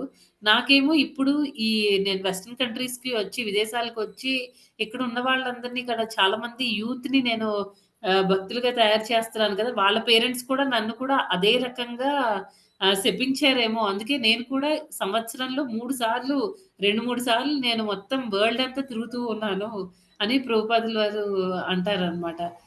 అందుకే అంటే నారదముని నుంచి నాకొచ్చింది ఆ శాపము. ఇప్పుడు నా శిష్యులందరూ కూడా ఆ శాపాన్ని వాళ్ళు తీసుకొని వాళ్ళు కూడా మొత్తం ప్రపంచం అంతా తిరుగుతూ ఉండాలి. తీసుకుంటారని నేను అనుకుంటున్నాను అని చెప్తారనమాట ప్రభుపాదుల వారు. ఆ రకంగా ఏంటంటే ఇక్కడ నారదముని ఒక ప్లేస్‌లో ఉండరు. ఆయన కాన్స్టెంట్‌గా తిరుగుతూనే ఉంటారనమాట. ఈవెన్ ఇక్కడ మనకి ఈ శ్లోక వరకు ఏమైందంటే ఆయన వెళ్తూ ఉంటారు. సునీతికి కూడా స్పిరిచ్యువల్ బాడీ వస్తుంది. ఆధ్యాత్మిక దేహం అనేది రావడం జరుగుతుంది. తను కూడా మొత్తం తను కూడా భగవంతుడి ధామానికి వెళ్ళడానికి రెడీ అవుతుంది. తర్వాత ఇక్కడ మొత్తం ఈ శ్లోకం మొత్తంలో మెయిన్ పాయింట్ ఏంటంటే సునీతి ఏ రకంగా అయితే భగవంతుడికి తన బిడ్డని ఇచ్చేసిందో అదే రకంగా తల్లులు కూడా ప్రభుపాదుల వారు చెప్తున్నారనమాట. ఇది నేను చెప్తున్న మాట కాదు. ప్రభుపాదుల వారు అంటున్నారు. ప్రతి తల్లి కూడా ఒక సునీతి ధ్రువుడిని ఎలా తయారు చేసిందో మనం కూడా మన పిల్లల్ని అదే రకంగా తయారు చేయాలి.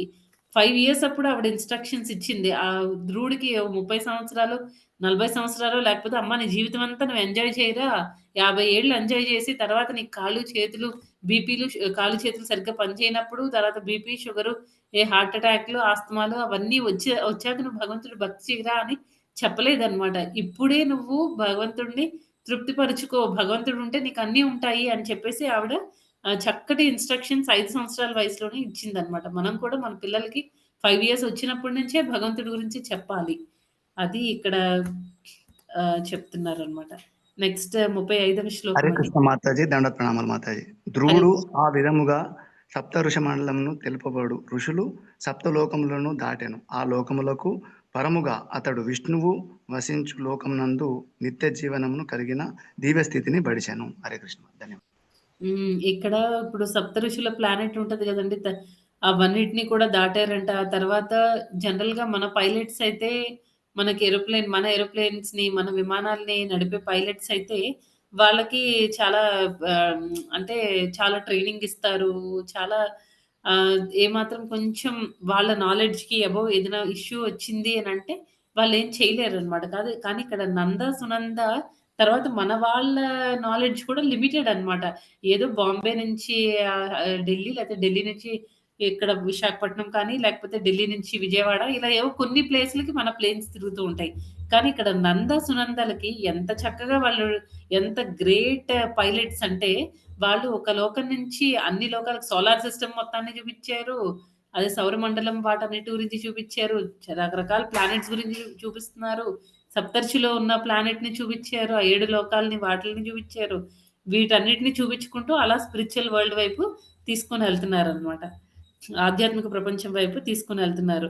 తర్వాత ఇక్కడ ప్రభుపాదుల వారు మనం ఇంతకుముందు సృష్టిలో చదువుకున్నట్టు ఈ బ్రహ్మదేవుడి డే ఎండ్ అయినప్పుడు, తర్వాత బ్రహ్మదేవుడి లైఫ్ ఎండ్ అయినప్పుడు మనకి 2 సార్లు ప్రళయాలని వస్తాయి. ఏ లోకం కూడా పర్మనెంట్ కాదు అనేది ఇక్కడ మెయిన్ పాయింట్ అనమాట. ఓన్లీ ఆధ్యాత్మిక ప్రపంచం భగవంతుడి ధామం తప్ప మిగతావి ఏ లోకాలు కూడా పర్మనెంట్‌గా ఉండవు. మిగతావన్నీ కూడా ప్రళయం వచ్చినప్పుడు అన్నీ భగవంతుడిలో మెర్జ్ అయిపోయి మళ్ళీ సృష్టి జరిగినప్పుడు మళ్ళీ అన్నీ బయటకొచ్చి మళ్ళీ సృష్టింపబడతాయి అని చెప్తున్నారనమాట. తర్వాత ఈ వైకుంఠ లోకంలో ఎలా ఉంటుందంటే ఎప్పుడు ఆనందమే ఆనందం అనమాట. మిగతా ఏ లోకాలకి వెళ్ళినా సరే మనకి ఇవన్నీ మిక్స్డ్‌గా ఉంటాయన్నమాట. కానీ ఇక్కడ ఈ వైకుంఠ లోకంలో అది ఎలా ఉంటుంది, సచ్చిదానంద విగ్రహాలతో ఉంటారనమాట. ప్రతి ఒక్కళ్ళు కూడా ఎంతో ఆనందంగా ఉంటారు. ఫుల్ నాలెడ్జ్‌తో ఉంటారు. తర్వాత వాళ్ళు ఎప్పుడూ శాశ్వతంగా ఉంటారు అనే విషయాల్ని చెప్తున్నారనమాట. నెక్స్ట్ 36వ శ్లోకం చదవండి మాతాజీస్ ఎవరైనా. హరే కృష్ణ మాతాజీ. ఆ! హరే కృష్ణ చదవండి. మాతాజీ. హరే కృష్ణ ఏ మాతాజీ. లోకముల తేజస్సు ద్వారా ఈ భౌతిక జగమునందలి తేజోమయ లోకములు కాంతిని ప్రసరించుచున్నవో అట్టి స్వయం ప్రకాశమాన వైకుంఠ లోకములను ఇతర జీవుల ఎడ దయలేని వారు చేరజాలరు. అన్యజీవుల సంక్షేమ కార్యములందు సదా నియుక్తులైన వారే ఆ వైకుంఠ లోకములను చేరగలరు. Thank you Mataji. హరే కృష్ణ.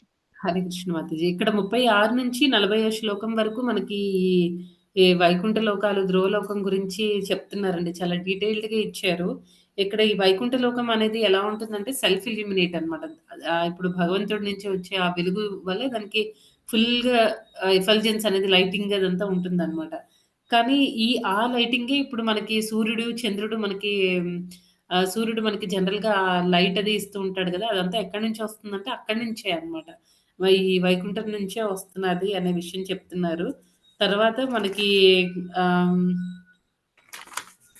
ఎవరైతే కాన్స్టెంట్‌గా భగవంతుడి భక్తి చేసుకుంటూ భగవంతుడి భక్తి అనేది ఒక రోజు, 2 రోజులు చేస్తే అమ్మ నువ్వు చేసావు వచ్చేయి ఇంకా అని భగవంతుడు మనల్ని పిలుచుకొని వెళ్ళిపోరనమాట. ఇదొక పెద్ద ప్రాసెస్. ఒక పక్క కష్టమని చెప్పుకోవచ్చు. ఇంకో పక్క సింపుల్ ప్రాసెస్ అని కూడా చెప్పుకోవచ్చు. మనం చాలా సార్లు క్లాస్‌లో చెప్పుకున్నట్టు సింపుల్ ప్రాసెస్ ఎప్పుడవుతుంది అనంటే, మనం ఎప్పుడైతే మన నీడ్స్‌ని మనల్ని మనం ఎప్పుడైతే సింప్లిఫై చేసుకుంటామో ఇది పెద్ద ప్రాసెస్ కష్టంగా ఉండదనమాట. మన హార్ట్ క్లీన్‌గా ఉండాలి. మనం సింపుల్‌గా ఉండాలి. మనం హైఫైగా ఉంటాము అనంటే ఈ ప్రాసెస్ అంతా మనకు చాలా కష్టంగా అనిపిస్తది. అంటే ఆ రకంగా ఒక రకంగా కష్టము, ఇంకో రకంగా ఈజీ అన్నమాట. ఏదైనా మన మీద ఆధారపడి ఉంటుంది. తర్వాత ఒక రోజు, 2 రోజులు చేసే ప్రాసెస్ కాదన్నమాట. కంటిన్యూయస్‌గా చేయాలి. భగవంతుడు మన పట్ల 100% కృష్ణ తప్ప మన మనసులో ఇంకా ఏమీ ఉండకూడదన్నమాట. ఎప్పుడైతే మనం భక్తిలో ఆ స్టేజ్‌కి వెళ్తామో, అప్పుడు మనల్ని భగవంతుడు పిలుచుకొని వెళ్తాడు. మన కోసం ధ్రువుడికి పంపించినట్టు మన కోసం కూడా విమానం పంపిస్తాడన్నమాట. భగవంతుడి దగ్గరికి చేరుకోవడానికి. హ్మ్. తర్వాత ఇక్కడ ఏమంటున్నారంటే మనం వైకుంఠ లోకాలు అన్నీ ఎలా ఉంటాయంటే మనం భగవద్గీతలో నేర్చుకున్నాం. భాసయతే సూర్యో న శశాంకోన పావకః. ఇక్కడ ఈ భౌతిక ప్రపంచంలో అయితే మనకి టైంకి సూర్యుడు రావాలి. తర్వాత టైంకి చంద్రుడు రావాలి. తర్వాత ఇంకా అవన్నీ కాకుండా మనకి కరెంట్ ఉండాలి. అలా అయితేనే మనం ఏవైనా చూడగలుగుతాం. లేకపోతే అంతా చీకటిమయం అయిపోతుందనమాట. కానీ ఈ వైకుంఠ లోకాలు అలా కాదు. అక్కడ సూర్యుడు, చంద్రుడు, కరెంట్ వీటన్నిటితో పని లేదనమాట. ఎప్పుడూ లైటింగ్ ఉంటుంది. న్యాచురల్ లైట్ అనమాట అది. తర్వాత ఈవెన్ మనకి మెటీరియల్ వరల్డ్‌లో ఈ భౌతిక ప్రపంచంలో వచ్చే ఆ లైటింగ్ కూడా మనకి వైకుంఠ లోకాల నుంచే వస్తుంది అని చెప్తున్నారు.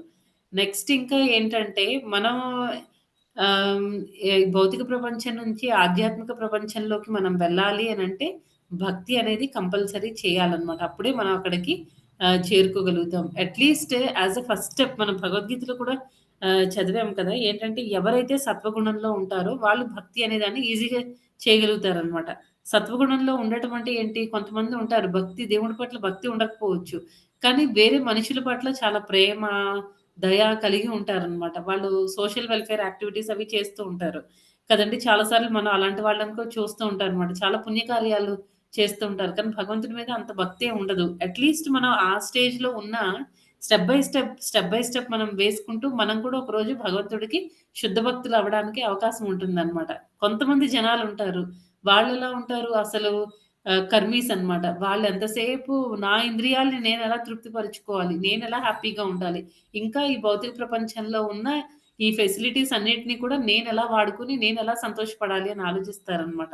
ఎవరికైతే భౌతిక పరంగా ఎక్కువ కోరికలుంటాయో వాళ్ళ జీవితంలో ఎప్పుడు కూడా సంతోషంగా, ప్రశాంతంగా ఉండలేరనమాట.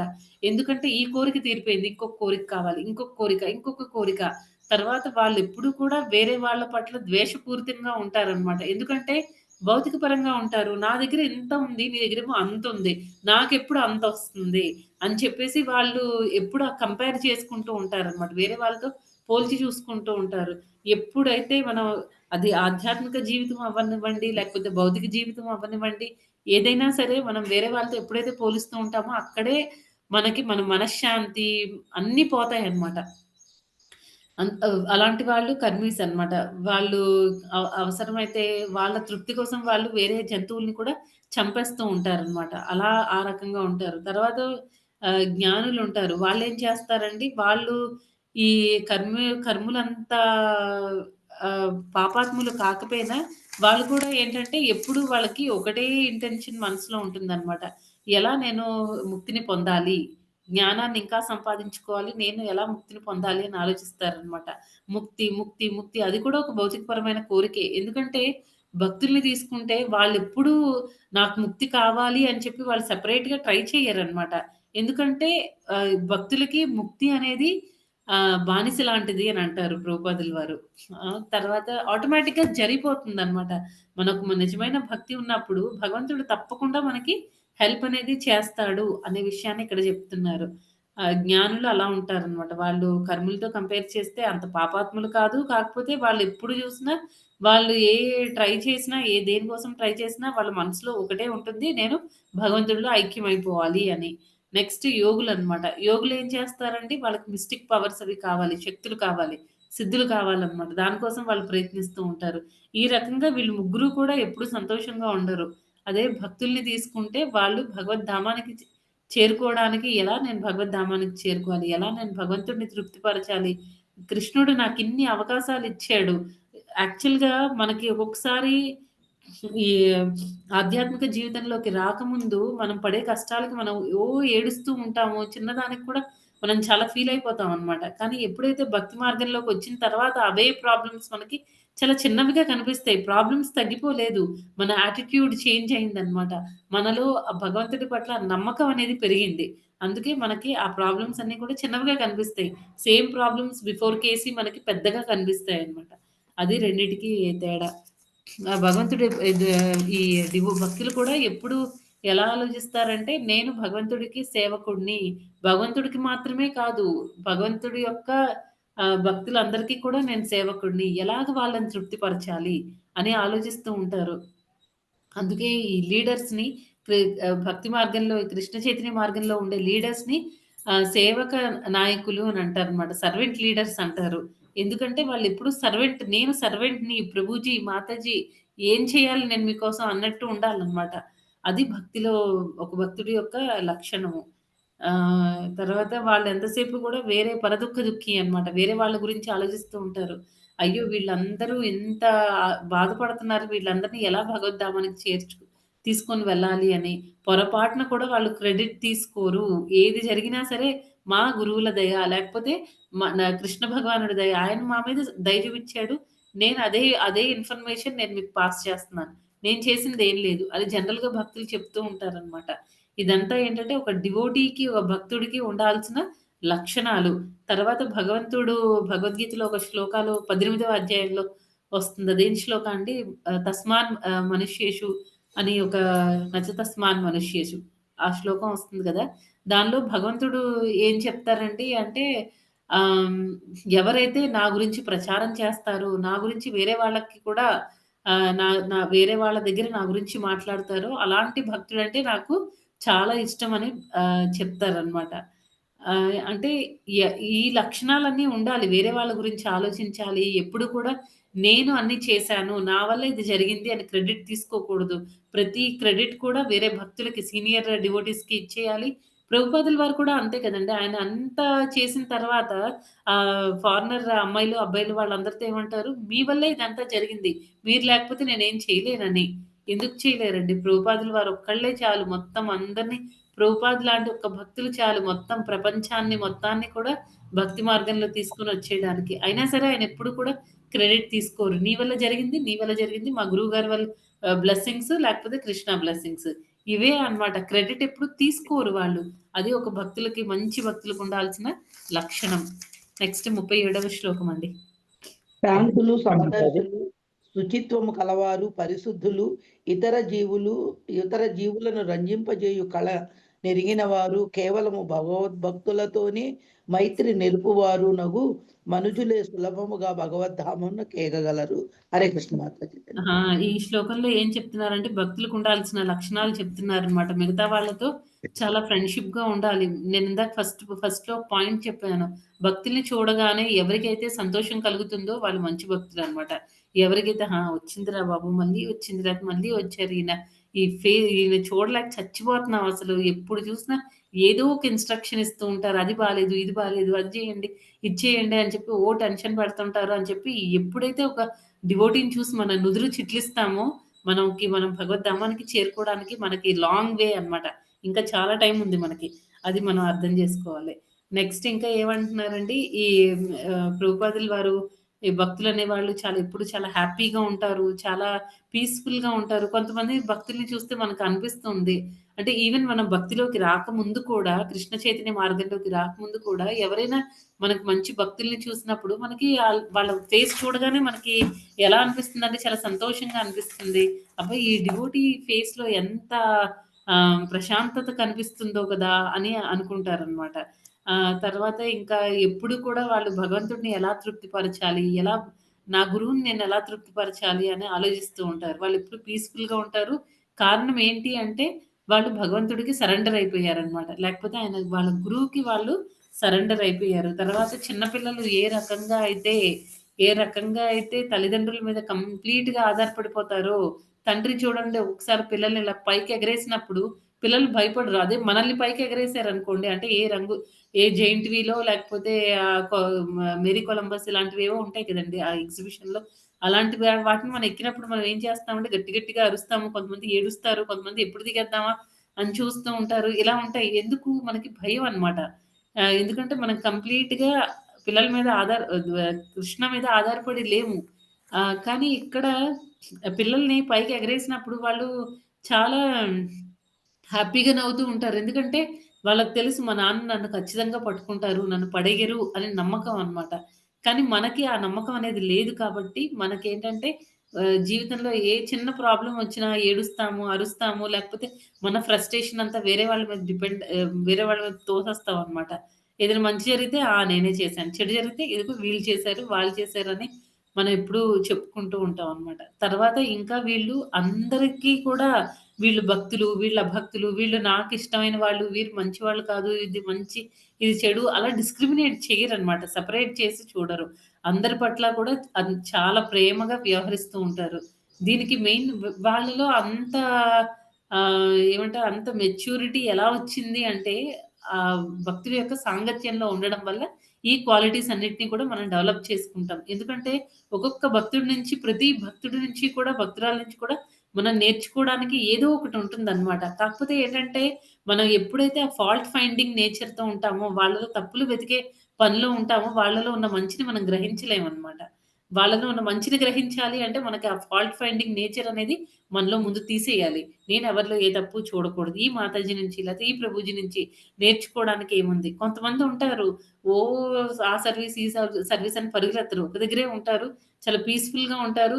అంటే బయట నుంచి చూసే భక్తులకి ఎలా అనిపిస్తుందంటే వీళ్ళు ఏం చేస్తున్నారు భక్తి అని అనుకుంటారు. కానీ వాళ్ళు మనసులో చాలా సింపుల్ హార్టెడ్‌గా ఉంటారనమాట. ఏదో కొన్ని సర్వీసులు మాత్రమే ఒప్పుకుంటారు. ఆ సర్వీసుల్ని ఎక్దమ్ పర్ఫెక్ట్‌గా అన్నమాట. మళ్ళీ ఇది మాతాజీ ఈ తప్పుంది అని వెతకాల్సిన అవసరం లేకుండా చాలా పక్కాగా చేయగలుగుతారనమాట. అది భక్తి అంటే. నెక్స్ట్ ఇంకా ఏం చెప్తున్నారంటే ఇక్కడ ప్రసాదాన్ని మాత్రమే యాక్సెప్ట్ చేస్తారు. రాధేశ్యామ్ ప్రభుజీ చాలా సార్లు ఆయన లెక్చర్స్‌లో ఈ పాయింట్‌ని స్ట్రెస్ చేస్తూ ఉంటారనమాట. అదేంటంటే బయట ఎప్పుడు బయటికెళ్ళినా సరే, ఎక్కడున్నా సరే ప్రసాదాన్ని మాత్రమే స్వీకరించండి. ఎందుకంటే ప్రసాదం మన భక్తి మీద చాలా ఎఫెక్ట్ చూపిస్తుందనమాట. ఎప్పుడైతే మనం ప్రసాదం కాకుండా వేరేవి తింటూ ఉంటామో, మన భక్తి కూడా ఆధ్యాత్మికంగా మనం పురోగతి చెందడం అనేది చాలా కష్టం అనే విషయాన్ని చెప్తున్నారిక్కడ. ఈవెన్ ఈ మన కృష్ణ చైతన్య మార్గం అనేది ఎంత గొప్పదంటే, ఇందాక మనం చెప్పుకున్న కర్ములు, జ్ఞానులు, యోగులు వీళ్ళందరినీ కూడా భక్తి మార్గంలో చాలా ఎలివేట్ చేసే అవకాశం ఉంది.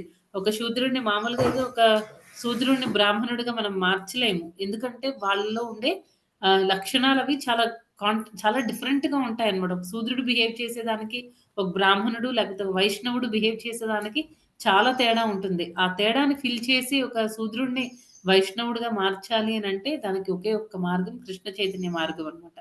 ఎందుకంటే కృష్ణ చైతన్య మార్గంలో మనం తీసుకునే ప్రసాదం కానీ, చేసే జపం కానీ అదంతా కూడా మన చైతన్యం మీద ఎఫెక్ట్ చూపిస్తూ ఉంటుంది. కాబట్టి మనం ఈజీగా మన లక్షణాలన్నిటిని కూడా ట్రాన్స్‌ఫార్మ్ చేసుకొని మనం ఒక భక్తి మార్గంలో చాలా ముందుకెళ్ళడానికి అవకాశం ఉంటుందన్నమాట. కృష్ణ చైతన్య మార్గం ది మోస్ట్ ఇంపార్టెంట్. నెక్స్ట్ ఇంకా 38, 39 శ్లోకాలు లో ఏం చెప్తున్నారో చూద్దాం. చదవండి మాధవి అండ్ రోజు ఎవరైనా. హరే కృష్ణ. కృష్ణపరాయణుడకు ధ్రువుడు ఉత్తానపాద మహారాజు యొక్క ఘనుడైన తనయుడు. ఆ ప్రకారము ముల్లోకములకు చూడమనే స్థానము పొందాడు. హరే కృష్ణ. మాతాజీ ఇప్పుడు 39, 40 కూడా చదవండి మాతాజీ. 40 వరకు చదవండి. 39 చదువుతాను మాతాజీ. హరే కృష్ణ. మైత్రేముని ఇట్లు పలికెను, కురువంశీయుడగు విదురా, ఎద్దులు మేది చుట్టూ కుడి ప్రక్కగా ప్రదక్షిణము కావించినట్లుగా విశ్వాకాశమునందలి లోకములన్నీయును నిరంతరము ప్రచండ వేగముతో ధ్రువలోకమునకు ప్రదక్షిణలు కావించుచున్నవి. 40 కూడా చదవమంటారా మాతాజీ? ధ్రువుని మహిమలను గాంచిన దేవర్షి నారదుడు వీణను మీటుట ప్రచేతుసుల యజ్ఞస్థలకీగి ఆనందముతో ఈ క్రింది 3 శ్లోకములను గానము చేసెను. Thank you Mataji. హరే కృష్ణ. హరే కృష్ణ మాతాజీ. అయితే ఇక్కడ 38, 39, 40 శ్లోకాల్లో ఏం చెప్తున్నారంటే, ఎవరైతే భక్తి మార్గంలో ఉంటారో, కృష్ణ చైతన్య మార్గంలో ఉంటారో, వాళ్ళకి ఏంటంటే ఇందాక మనం చెప్పుకున్నట్టు అన్ని ప్లానెట్స్‌కి సంబంధించిన నాలెడ్జ్ వాళ్ళకి ఫుల్‌గా ఉంటుందండి. వాళ్ళకి అన్నీ తెలుసు అన్నమాట. తర్వాత వాళ్ళు అందరూ కూడా వాళ్ళని గౌరవిస్తారు. తర్వాత ఇక్కడ ఇంకొకటి ఏం చెప్తున్నారంటే 39వ శ్లోకంలో ఏం చెప్తున్నారంటే, ఎలాగైతే ఇప్పుడు ఇక్కడ ఎద్దు సెంట్రల్ పోల్ నుంచి అది ఏ రకంగా అయితే తిరుగుతూ ఉంటుందో, ఇప్పుడు సపోజ్ మనం తీసుకోండి, గానుగు తీసుకోండి. పూర్వకాలంలో ఇప్పుడు మెషిన్లు అవి వచ్చేసాయి అనుకోండి. ఇంతకుముందు ఎలా చేసేవాళ్ళు, మధ్యలో ఒక సపోర్ట్ కోసం ఒకటి ఉంటుంది. దాని చుట్టూ ఎద్దు అలా తిరుగుతూ ఉంటుంది కదా, అది ఒకే డైరెక్షన్‌లో తిరుగుతూ ఉంటుందన్నమాట. అది తిరిగిన దాన్ని బట్టి మనకి ఆ నూనె రావడం అవి జరుగుతూ ఉండేవి కదా. అలాగే ఏంటంటే ఈ సూర్యుడి చుట్టూ మిగతా ప్లానెట్స్ అవి కూడా అలాగే తిరుగుతూ ఉంటాయి. సూర్యుడు కూడా అంటే ప్రతి ప్లానెట్‌కి కూడా ఇప్పుడు మనం ఒక ఎర్త్ తీసుకోండి, లేకపోతే మెర్క్యూరీ, వీనస్, జూపిటర్, అదే బృహస్పతి, ఆ ప్లానెట్స్ గ్రహాలు 9 ఉన్నాయి కదండీ. అవి కూడా ఏం చేస్తాయి, అదే వాటిల్లో తిరుగుతూ ఉంటాయి అన్నమాట. ఆ మెర్క్యూరీ ప్లానెట్ అవి తీసుకుంటే, గ్రహం తీసుకుంటే దానికి ఒక ఆర్బిట్ అనేది ఉంటుంది. అదే ఆర్బిట్‌లో ప్రతిరోజు తిరుగుతూ ఉంటుంది. సరే ఈరోజు నేను ఈ ఆర్బిట్‌లో తిరిగాను, వేరే రోజు ఇంకొక రోజు నేను వేరే కక్షలోకెళ్ళిపోయి అక్కడ తిరుగుతాను, అలా కాదనమాట. అదంతా ప్లాన్డ్ అన్నమాట. ఇదంతా ఎలా జరుగుతుంది, ఎంత స్పీడ్‌గా ప్రతిదానికి కూడా ఎంత స్పీడ్‌తో తిరగాలి అని ఉంటుందన్నమాట. ఈ స్పీడ్‌ని అది తగ్గించదు, పెంచదు అన్నమాట. పెంచవవి. అది ప్రతిరోజు ఆ గ్రహం అదే స్పీడ్‌లో, అదే ఆర్బిట్‌లో తిరుగుతూ ఉంటుందన్నమాట. ఇదంతా ఎలా జరుగుతుంది అనంటే, భగవంతుడు ఇదంతా ఆయన సపోర్ట్ సిస్టమ్ అనేది ఎప్పుడూ ఉంటుంది. తర్వాత ఎవరైతే భక్తులో వీళ్ళందరూ ఇవన్నీ గమనించుకుంటూ వెళ్తున్నాడన్నమాట ధ్రువ మహారాజు. తర్వాత తర్వాత నెక్స్ట్ 40 శ్లోకంలో నారదముని ఇంకా ఆయన వీణ మీద ప్రచేతస్ దగ్గర ధ్రువ మహారాజు గురించి చెప్తున్నారన్నమాట. ఈ విషయాలన్నీ కూడాను. నెక్స్ట్ వచ్చిన 3 శ్లోకాల్లో నారదముని ధ్రువుడిని గ్లోరిఫై చేయడం జరుగుతుంది, కీర్తించడం జరుగుతుందన్నమాట. చదవండి మాతాజీ 41 నుంచి 43. ఒక్కొక్కళ్ళు శ్లోకం లాగా 3 శ్లోకాలు చదవండి మాతాజీ. హరే కృష్ణ మాతాజీ. హరే కృష్ణ. నారదముని పలికెను, పతిపరాయణుడగు సునీతి యొక్క తనయుడైన ధ్రువుడు కేవలము తన ఆధ్యాత్మికోన్నతి ద్వారా, కఠోరమగు తపస్సు ద్వారా, నామమాత్రమగు వేదవాదులు కూడా పొందలేనట్టి ఇక సామాన్య జనుల గురించి చెప్పనేలా మహోన్నత స్థానమును పొందగలిగాను. హరే కృష్ణ మాతాజీ. ధన్యవాదాలు. హరే కృష్ణ మాతాజీ. హరే కృష్ణ మాతాజీ. నారదముని ఇంకను ఇట్లు పలికెను, నవితి తల్లి హరే కృష్ణ సవితి తల్లి పరుషవాకులచే దుఃఖితుడైన ధ్రువుడు కేవలము పంచవర్ష ప్రాయం నాడే వనము కేగి నా నిర్దేశమును ఎట్లు తపమాచరించను ఒక మారు గాంచుడు. దేవాది దేవుడు అజితుడైనను భగవద్ భక్తులు విశేష గుణములను కలిగి ఉండి ధ్రువుడు అతనిని పరాజితుని చేశాను. హరే కృష్ణ. ధన్యవాదాలు. ధన్యవాదాలు ప్రభు. హరే కృష్ణ. నెక్స్ట్ చదవండి మాతాజీ 43.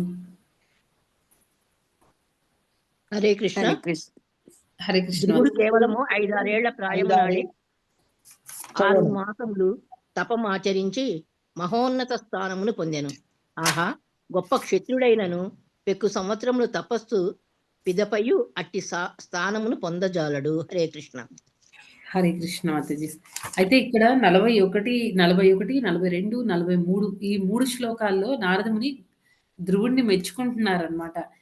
ఒకటి ఇక్కడ చూడండి, ఇప్పుడు ఒక చిన్న ఎగ్జాంపుల్ తీసుకుందాం. మన పిల్లలకి మనం ఇప్పుడు సపోజ్ వాళ్ళు ఒక 7th, 8th క్లాస్‌లో ఉన్నారనుకోండి పిల్లలు. మనం వాళ్ళకి కూర్చోబెట్టి వాళ్ళకి మ్యాథ్స్ రాదనుకోండి. మ్యాథ్స్ వాళ్ళకి చాలా పూర్‌గా ఉన్నారు. మనం కూర్చోబెట్టి వాళ్ళకి చక్కగా చదివించామనుకోండి, అప్పుడేమవుతుంది, ఎగ్జామ్ రాసారనుకోండి, వాళ్ళు రాసారు, ఔట్ ఆఫ్ ఔట్ వచ్చేసాయన్నమాట. 100 ఔట్ ఆఫ్ 100 వచ్చింది. అప్పుడు నేర్పించిన మనకి ఎలా ఉంటుందండి? చాలా చాలా హ్యాపీగా ఫీల్ అవుతాం కదా! అబ్బా! ఎంత నా కష్టం ఫలించింది. చక్కటి మార్కులు తెచ్చుకున్నాడు అని మనకి చాలా హ్యాపీగా ఫీల్ అవుతుందన్నమాట. ఇక్కడ నారదముని కూడా ధ్రువుడిని గ్లోరిఫై చేయడంలో, కీర్తించడంలో మెయిన్ ఉద్దేశ్యం అదే అన్నమాట. నారదముని చాలా హ్యాపీగా ఫీల్ అయ్యారు. ఎందుకంటే నారదముని ధ్రువుడిని ట్రైన్ చేశారన్నమాట. ఆయనే శిక్షా గురువు. ఆయన శిక్షా గురువు కాబట్టి ఆయన నేనిచ్చిన ఇన్‌స్ట్రక్షన్స్ ఫాలో అయ్యి ఎంత చక్కగా తయారయ్యాడు ధ్రువుడు. భగవద్ధామానికి ఈరోజు చేరుకుంటున్నాడు అని చెప్పేసి ప్రచేతాస్ అందరికీ నారదముని ఇన్‌స్ట్రక్షన్స్, అదే వాళ్ళని కూడా నారదముని తయారు చేస్తారు కదండీ! ఆ టైంలో ధ్రువుడికి సంబంధించిన విషయాలన్నీ వాళ్ళకి చెప్పి ఆయన చాలా సంతోషపడుతున్నారు. 41వ శ్లోకంలో ఏం చెప్తున్నారండి? ఎవరైతే వేదవాదినః అంటే అక్కడ ఈ వేదిక్ ప్రిన్సిపల్స్ అన్నిటిని, వేద సూత్రాల్ని వాటిని పాటించే వాళ్ళందరూ వాళ్ళు కూడా భగవంతుడి ధామానికి చేరుకోలేరు. ఓన్లీ భక్తి ద్వారా మాత్రమే. అంటే మనం వేదాలు ఎన్నో సార్లు చదివినా సరే దాని మెయిన్ క్రక్స్, దాని మెయిన్ ఇంటెన్షన్ ఏంటి అంటే శ్రీకృష్ణుడే దేవాది దేవుడు. భగవంతుడి యొక్క భక్తి మార్గం తప్ప భగవద్ధామానికి చేరుకోవడానికి మనకి వేరే మార్గం లేదు అనే కంక్లూషన్‌కి రావాలన్నమాట. లేకపోతే ఈ రూల్స్, రెగ్యులేషన్స్ అన్నీ ఫాలో అవుతారు. కానీ ఉపయోగం ఏముంది? భక్తి అనేది డెవలప్ అవ్వకపోతే. ఎన్ని సార్లు మనం వేదాలు చదివినా మనలో భక్తి అనే ఆ సీడ్, ఆ విత్తనం అనేది లేనప్పుడు మనం చేసిన ఆ వేద శాస్త్రాల అధ్యయనం చేయడము అవన్నీ కూడా వేస్ట్ అన్నమాట. ఓన్లీ భక్తి ద్వారా మాత్రమే, భక్తియుత సేవ ద్వారా మాత్రమే మనం భగవంతుడిని చేరుకోగలము. ధ్రువుడు చేసిన పని అదే అన్నమాట.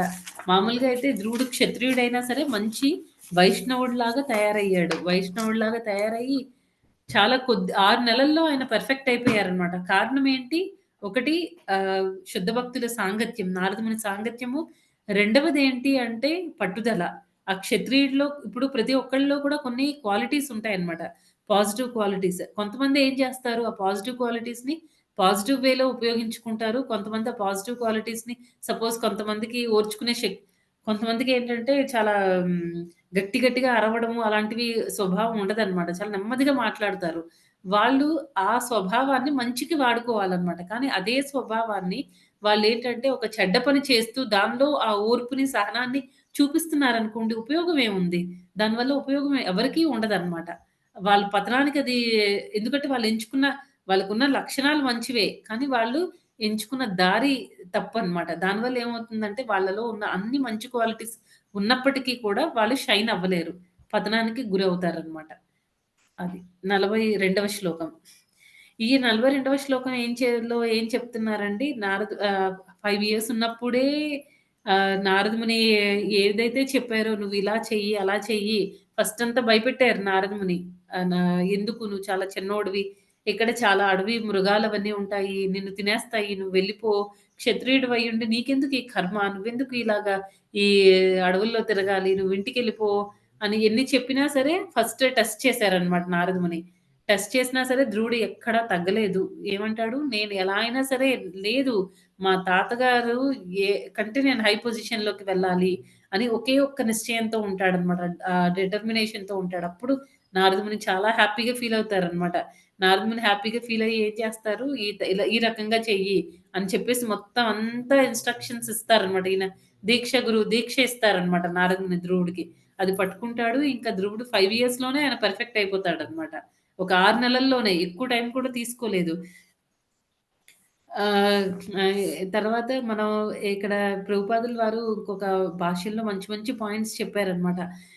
ఏంటంటే మనం మనకంటే మనకంటే ఎవరైతే నెక్స్ట్ లెవెల్‌లో ఉంటారో, తక్కువ లెవెల్‌లో ఉంటారో వాళ్ళకి మనం చక్కగా గైడ్ చేయాలనమాట.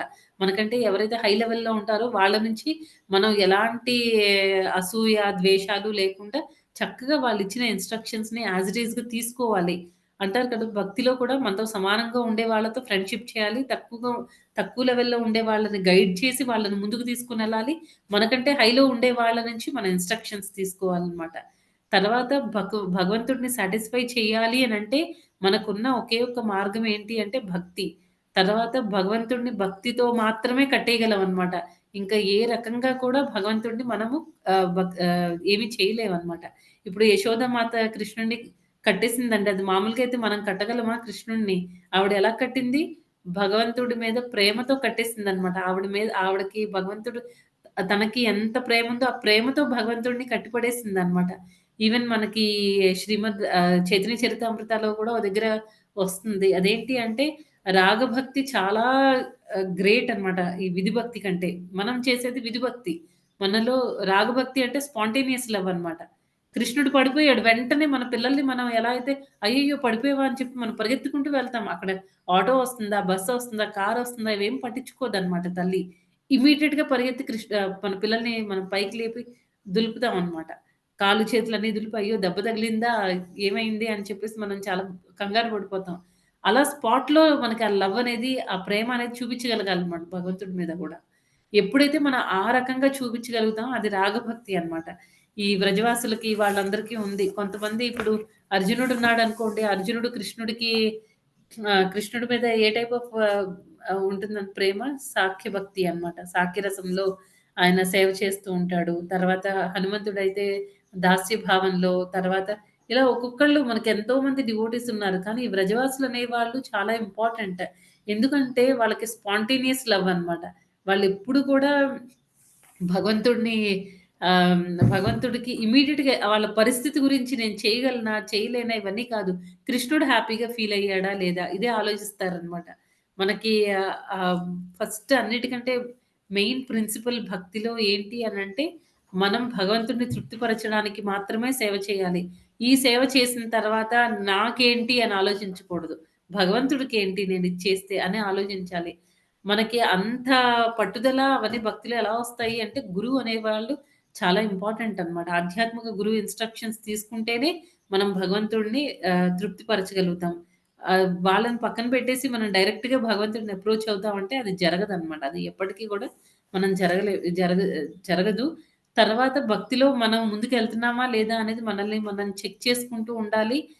వెళ్ళాలి అనంటే ఎప్పుడూ కూడా మనం సబ్మిసివ్‌గా ఉండాలి. చాలా వినయ విధేయతలతో ఉంటేనే మనం ఆ భక్తి మార్గాన్ని మనం ఈజీగా ఫాలో అవ్వగలుగుతాం.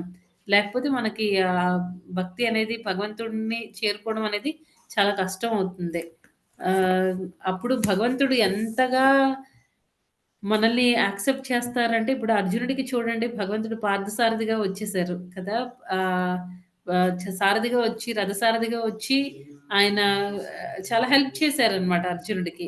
ఆ రకంగా ఏంటంటే భగవంతుడి వైపుకి మనం ఒక స్టెప్ ఏస్తే భగవంతుడు మన వైపుకి 100 అడుగులు వేస్తారు. భగవంతుడు ఎప్పుడూ రెడీగా ఉంటారనమాట. ఎప్పుడు నా వైపు చూస్తారు? ఎప్పుడు వీళ్ళని నేను నా ధామానికి చేర్చుకోవాలి అని భగవంతుడు ఎప్పుడూ రెడీగా ఉంటారు. మనం వెళ్ళడానికి రెడీ అవ్వాలనమాట. ఇంకా 43వ శ్లోకంలో ఏం చెప్తున్నారండి ధ్రువ మహారాజు 43వ శ్లోకంలో 5-6 ఓకే. ఈ ధ్రువ మహారాజ్ ఏం చేశాడంటే జస్ట్ 6 మంత్స్‌లోనే భగవద్ధామానికి చేరుకోవడానికి ఆయన ఎలిజిబుల్ అయిపోయారనమాట. కానీ కొంతమంది భక్తులు ఎన్నో సంవత్సరాల నుంచి, ఎన్నో జన్మల్లో కూడా వాళ్ళు ట్రై చేస్తూ ఉంటారు. కానీ భగవద్ధామానికి చేరుకోవడానికి వెళ్ళలేకపోయారు.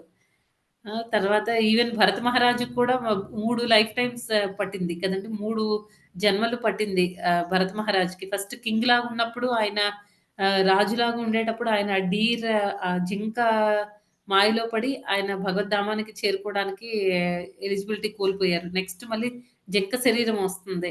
జింక శరీరం వచ్చినప్పుడు ఆయన భగవద్ధామానికి చేరుకోలేకపోతారు. మళ్ళీ నెక్స్ట్ థర్డ్ లైఫ్‌లో ఆయన ఆయన జడభరతుడిలాగా వచ్చి బ్రాహ్మణ వంశంలో పుట్టి, అప్పుడు మళ్ళీ సిన్సియర్‌గా, స్ట్రిక్ట్‌గా ఫాలో అయితే అప్పుడు ఆయన 3 లైఫ్ టైమ్స్ పట్టింది.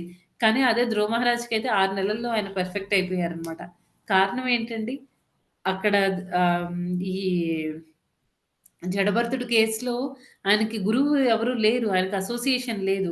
కానీ ఇక్కడ ధ్రువ మహారాజ్ కేస్‌లో ఏమైంది? ధ్రువ మహారాజే నారదమునిని దీక్షా గురువుగా యాక్సెప్ట్ చేసి ఆయన ఇన్‌స్ట్రక్షన్స్‌ని ఫాలో అయ్యారు కాబట్టి వెళ్ళగలిగారనమాట. ఒక లైఫ్ టైమ్‌లోనే భగవంతుడి ధామానికి చేరుకోగలిగాడు. నెక్స్ట్ 44 నుంచి 52వ శ్లోకం వరకు మొత్తం ఫలశ్రుతి అనేది ఉందండి. కంటిన్యూయస్‌గా ఒకళ్ళ తర్వాత ఒకళ్ళు శ్లోకాలన్నీ చదివేయండి. హరే కృష్ణ మాతాజీ. పలికను విదుర ధ్రువుని యశస్సును చరిత్రమును గూర్చి నీవు అడిగినదంతయు విశదముగా వివరించిదని సాధు మహాత్ములు భక్తులు భక్త ధ్రువుని గురి గూర్చి వినుటకు మిగుల ఇష్టపడదురు. హరే కృష్ణ. ధ్రువ చరిత్రను వినుట వలన మనుషుడు సంపద యశస్సు సంబంధించిన సమస్త కోరికలను పూర్ణము కావించుకొనగలడు. ఇది ఎంత మంగళకరమైనదనగా శ్రవణ మాత్రమునైనా అతడు స్వర్గలోకమునైనను చేరగలడు, లేదా ధ్రువుడు సాధించినట్టి ధ్రువలోకమునైనను పొందగలడు. అతి ప్రశంసనీయమైన కారణమున దీని వలన దేవతలు కూడా ప్రసన్నులగుదురు. అతి శక్తిమంతులైన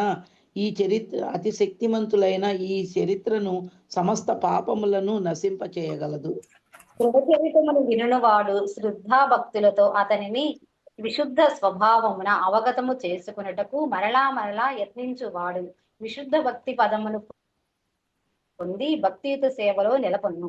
అట్టి కర్మలచే అతనికి భౌతిక జీవితము యొక్క క్లేశములను నశింపగలవు. హరే కృష్ణ. ఈ ధ్రువ చరిత్రమును విన్నివాడు ధ్రువుని వలనే మహోన్నత గుణములను పొందును. ఆధిక్యమును తేజమును లేదా ప్రభావమును కోరువాని అవ్వాలని సాధించుటే విధానమదియే. సన్మానమును కోరు మనస్సులకు ఇదే యుక్తమగు సాధనము. Thank you Mataji. మైత్రేయముని ఉపదేశించుచున్నాడు. ధ్రువుని చరిత్రమును కర్మలను మనుజుడు బ్రాహ్మణుల సాంగత్యమున గాని లేదా ఇతర ద్విజుల సాంగత్యమున గాని ఉదయ సంధ్యలలో భక్తి శ్రద్ధలతో కీర్తించవలెను. దేవదేవుని పాదపద్మములను ఆశ్రయించిన వాడు పారితోషకము లేకుండా ఈ ధ్రువ చరితమును కీర్తించవలెను. ముఖ్యముగా పౌర్ణమి యందు, అమావాస్య యందు, ద్వాదశి యందు, శ్రవణ నక్షత్రమునందు, ఏదేని ప్రత్యేక తిథి అంతమునందు, వ్యధిపాతమునందు, మాసాంతమున లేదా ఆదివారమున దీనిని కీర్తించవలెను. అట్టి కీర్తనమును శ్రద్ధావంతులకు శ్రోతల సన్నిధిలోనే కావింపవలెను. ఎటువంటి వ్యాపార ధోరణి లేకుండా ఆ రీతిని కీర్తనము కావించినచో పఠించువాడు శ్రోతలు నిక్కముగా పూర్ణత్వమును బడయుదురు. ఈ ధ్రువచరితమును ఉదాత్తమగు జ్ఞానమై ఉన్నది. పరతత్వము నేరుగని జనులు దీనిచే సత్యపథమును నడపవచ్చును. మాతాజీ ఒక్క నిమిషం ప్రభుజీకి ఛాన్స్ ఇవ్వండి మాతాజీ. సుబ్బరామయ్య ప్రభు చదవండి ప్రభుజీ. మాతాజీ 50 శ్లోకాలు చదివిన వాళ్ళు 51 చదవాలనా? 51 అయిపోయింది ప్రభుజీ. 52 చదవండి మాతాజీ. ఇంకొక లైన్ ఉంది మాతాజీ. దీనులకు జీవులు రక్షణాభారమును స్వీకరించు వారు దేవతల అనుగ్రహమును ఆశీస్సులకు ప్రయత్నముగా పొందగలరు, అప్రయత్నముగా పొందగలరు. హరే కృష్ణ మాతాజీ. ధన్యవాదాలు. హరే కృష్ణ మాతాజీ. చదవండి ప్రభుజీ. 52 చదవాలన్నా మాతాజీ? అవును ప్రభుజీ. 52. అవును. దివ్య కార్యములు లోకవిఖ్యాతమైనవి, అవి పరమ విశుద్ధములు. బాల్యమున అతడు ఆట బొమ్మలను వదిలి తల్లి రక్షణమును త్యజించి పరమ శ్రద్ధతో విష్ణు భగవానుని ఆశ్రయించెను కదా విదుర. ఈ చరిత్రమును విస్తారముగా నీకు వివరించి తిని కనుక దీనిని ఇంతటితో ముగించుచున్నాను. హరే కృష్ణ మాతాజీ. హరే కృష్ణ ప్రభుజీ. ఇక్కడ 44 నుంచి మీకు చదువుతున్నప్పుడే అర్థమైపోయింది కదండీ. 44 నుంచి 52 వరకు ఏంటంటే ఫలశ్రుతి అన్నమాట. జనరల్‌గా గొప్ప భక్తులు ఈ ధ్రువ చరిత్రను వినడానికి చాలా ఇష్టపడతారనమాట. ఎందుకంటే ఎన్నో విషయాలు తెలుస్తూ ఉంటాయి. ధ్రువుడిని తర్వాత గొప్ప భక్తుల్ని ఎప్పుడు కూడా మనం ఏం చేయాలంటే గ్లోరిఫై చేయాలి. కీర్తిస్తూ ఉండాలనమాట. అప్పుడు ఒకసారి నేను నితాయ్ సేవ్ని మాతాజీ క్లాస్‌లో విన్నాను. ఆ మాతాజీ ఏం చెప్పారంటే, మనం వేరే డివోటీస్‌లో ఉండే మంచి క్వాలిటీస్‌ని మనం ఎప్పుడైతే కీర్తిస్తూ ఉంటామో, ఆటోమేటిక్‌గా మనలో కూడా క్వాలిటీస్ డెవలప్ అవుతాయి. ఎప్పుడైతే మనం వేరే డివోటీస్‌లో ఉండే నెగెటివ్ క్వాలిటీస్‌ని, తప్పుల్ని ఎంచి మనం వాటిని ఎక్కువ చెప్తూ ఉన్నామనుకోండి, మనలో ఆ క్వాలిటీస్ డెవలప్ అయిపోతాయన్నమాట. అందుకే ఆప్షన్ మన చేతిలో ఉంది. మనం మంచి క్వాలిటీస్ గ్లోరిఫై చేస్తామా? లేకపోతే వాళ్ళలో ఉండే తప్పుల్ని ఎంచుతూ ఉంటామా? అనేది మన చేతుల్లో ఉంది. ఏదైతే మనం చేస్తూ ఉంటామో ఎక్కువ అవే క్వాలిటీస్ మనలో కూడా డెవలప్ అవుతాయన్నమాట. ఆ రకంగా ఏంటంటే భక్తులు ఎప్పుడు కూడా రెడీగా ఉంటారు. ధ్రువ చరిత్రని వినడం అన్నా, వేరే వాళ్ళకి చెప్పడం అన్నా సరే వాళ్ళకి చాలా ఇష్టంగా ఉంటుంది అని 44లో చెప్పారు. తర్వాత 45, 6, 7 45-7 ఈ శ్లోకాల్లో ఏంటంటే బెనిఫిట్స్ అన్నమాట. మనం ఈ ధ్రువ చరిత్రని వినడం వల్ల మనకొచ్చే లాభాలేంటి? మనకి ధనం లభిస్తుంది. తర్వాత మనకి పేరు ప్రఖ్యాతులొస్తాయి. తర్వాత మన లాంగిటివిటీ ఈ మన లైఫ్ స్పాన్ ఉంటది కదా! మన జీవిత అది పెరుగుతుంది. తర్వాత మన స్వర్గలోకానికి వెళ్ళొచ్చు. ధ్రువలోకాన్ని చేరుకోవచ్చు. తర్వాత మనకి శుద్ధ భక్తి అనేది డెవలప్ అవుతుంది. మనం చాలా గొప్పవాళ్ళం అవుతాము. మంచి క్వాలిటీస్ డెవలప్ అవుతాయి. చాలా పవర్‌ఫుల్ అవుతాము. తర్వాత అందరూ మనల్ని గౌరవిస్తారు. ఇవన్నీ అన్నమాట. ఇవన్నీ బెనిఫిట్స్ అన్నమాట. తర్వాత మనం చేసిన పాపాలు ఇవన్నీ కూడా తగ్గిపోతాయి, తొలగిపోతాయి. ఎందుకంటే ధ్రువ మహారాజు శుద్ధ భక్తుడు కదా! ఆయన గురించి మనం మాట్లాడుకుంటే, ఆయన గురించి మనం విన్నా మనలో ఇవన్నీ కూడా అంటే ఇక్కడ చెప్పే క్వాలిటీస్ అన్నీ కూడా మనకి స్పిరిచ్యువల్‌గా హెల్ప్ అవుతాయి. ఆధ్యాత్మికంగా, భౌతికంగా కూడా మనకి చాలా హెల్ప్ అయ్యే క్వాలిటీస్ అన్నిటి గురించి చెప్తున్నారనమాట. అంటే ఇవన్నీ జరుగుతాయి. ఈ బెనిఫిట్స్ అన్నీ చెప్తున్నారు. 2 రకాలుగా కూడా మంచిది. ఆధ్యాత్మికంగా మంచిది. భౌతికంగా కూడా మంచిది. తర్వాత ప్రభుపాదుల వారు ఒక భాష్యంలో చెప్తారనమాట. ఈ భాగవతంలో వచ్చే ఈ రకరకాల భక్తుల యొక్క లీలలు వాటి గురించి మనం చదువుతూ ఉంటాం కదా! అలా చదివేటప్పుడు భాగవతంలో భాగవతమే చాలా ప్యూర్ అన్నమాట. చాలా చాలా శుద్ధము. అందులో మనం ఓకే. ఈ శ్లోకాలు నేను చదువుతాను. ఈ శ్లోకాలు వదిలేస్తాను అని అనుకోవడానికి లేదు. ప్రభుపాదుల వారు ఏమంటున్నారంటే భాగవతంలో శ్రీమద్ భాగవతంలో ప్రతి వర్డ్, ప్రతి లెటర్ కూడా చాలా ఇంపార్టెంట్. ప్రతి అక్షరము తర్వాత ప్రతి పదం కూడా చాలా చాలా ముఖ్యమైనవి. ఇది వదిలేయొచ్చు అని అనుకోవడానికి లేదనమాట. అంతా ఇంపార్టెంటే. అంతా మంచిది. ఎక్కడ కొంచెం చదివినా భాగవతంలో మనం కొంచెం చదివినా ఇంట్రెస్ట్‌గా ఫుల్ మనసుతో, ప్రేమతో భగవంతుడి గురించి తెలుసుకోవాలి అనే మంచి ఉద్దేశంతో మనం చదివినప్పుడు అది ఎప్పుడు కూడా చాలా బావుంటుందనమాట. నెక్స్ట్ ఇంకా 48-50 వరకు ఏం చెప్తున్నారంటే, ఎలాగా మనం ఈ ధ్రువ చరిత్రని ఎలా చదవాలి? ఎలా చదవాలంటే with great attention and care. చాలా అటెంటివ్‌గా, చాలా శ్రద్ధతో చదవాలనమాట. నెక్స్ట్ ఇంకా ఏంటంటే భక్తుల సాంగత్యంలో చదవాలి. అది చాలా మంచిది.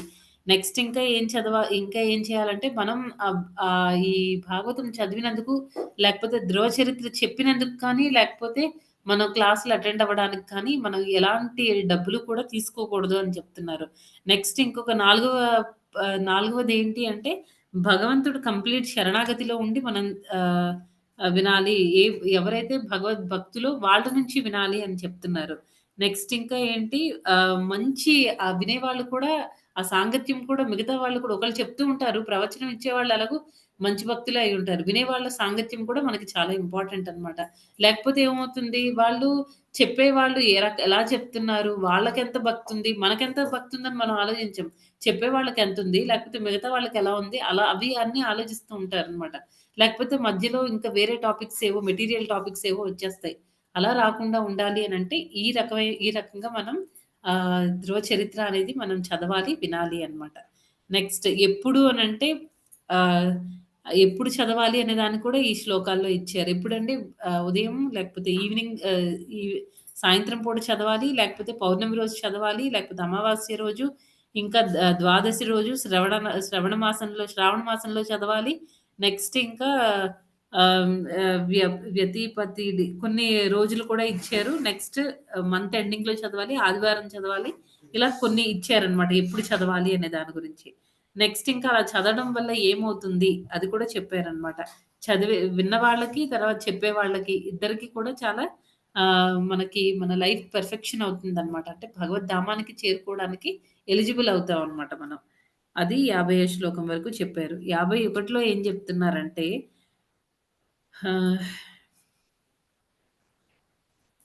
ఎవరైతే ఈ జ్ఞానాన్ని వింటారో, తర్వాత వేరే వాళ్ళకి జ్ఞానాన్ని ఇస్తారో, వాళ్ళకి అన్ని దేవతల యొక్క ఆశీర్వాదాలు కూడా మనకి లభిస్తాయి అనే విషయాన్ని చెప్తున్నారు. ఇంకా మనకి ఎన్నో జన్మల్లో మనకున్న కష్టాలు, తర్వాత మన పాపాలు, మన బ్యాడ్ కర్మ, బ్యాగేజ్ అంతా కూడా పోతుంది. శుద్ధ భక్తి లభిస్తుంది. భగవంతుడి మీద మనకి భగవంతుడి మీద ఉన్న నమ్మకం పెరుగుతుంది. మంచి క్యారెక్టర్ డెవలప్ అవుతాయి. ఇవన్నీ అన్నమాట. ఇవన్నీ బెనిఫిట్స్ అన్నమాట. మనం ఈ ధ్రువ చరిత్ర వినడం వల్ల. నెక్స్ట్ ఫైనల్‌గా ఏంటంటే ఇదంతా ఈ కాన్వర్జేషన్ అంతా విదురుడికి, మైత్రేయుడికి మధ్యలో జరుగుతుంది కదా! ఇంకా ఇక్కడితో కంప్లీట్ అయిపోయింది అని మైత్రేయుడు చెప్తారనమాట విదురుడికి. అదండి ఈరోజు ఈ ధ్రువుడు ఏ రకంగా భగవద్ధామానికి చేరుకున్నాడు, ఆయన చరిత్ర వినడం వల్ల మనకేంటి లాభం, మనం కూడా భక్తి ఎలా చేయాలి, వీటన్నిటి గురించి చాలా మంచి మంచి విషయాలన్నీ ఈరోజు 28 నుంచి 52 శ్లోకాల్లో అన్నీ ఉన్నాయండి. మనం కూడా ఒక తల్లి ఎలా ఉండాలి, పిల్లల్ని ఏ టైం నుంచి మనం ఏ ఏజ్ నుంచి మనం మన పిల్లల్ని భక్తి మార్గంలో నడిపించాలి, ఇవన్నీ ఎంతో మంచి మంచి విషయాలు. జనరల్‌గా తల్లులు భయపడుతూ ఉంటారనమాట పిల్లల్ని భక్తిలోకి తీసుకొని వెళ్ళాలి అంటే. ఎందుకంటే వీడు ఫ్యామిలీని వదిలేసి ఎక్కడికెళ్ళిపోతాడో అని ఒక టైప్ ఆఫ్ బెంగ అనమాట మనకి. దాని అవసరం లేకుండా ఎంతో చక్కగా ప్రభుపాదుల వారు అన్నీ చక్కగా మనకి డీటెయిల్డ్‌గా చెప్పారనమాట ఈరోజు శ్లోకంలో. ఇదండి. హరే కృష్ణ. మాతాజీస్ అండ్ ప్రభుజీస్ ఈరోజు క్లాస్ ఇక్కడితో ఎండ్ చేసేద్దాము. హరే కృష్ణ మాతాజీ, దండప్రణామాలు మాతాజీ. హరే కృష్ణ మాతాజీ, దండవత్ ప్రణామాలు. హరే కృష్ణ మాతాజీ, దండవత్ ప్రణామాలు.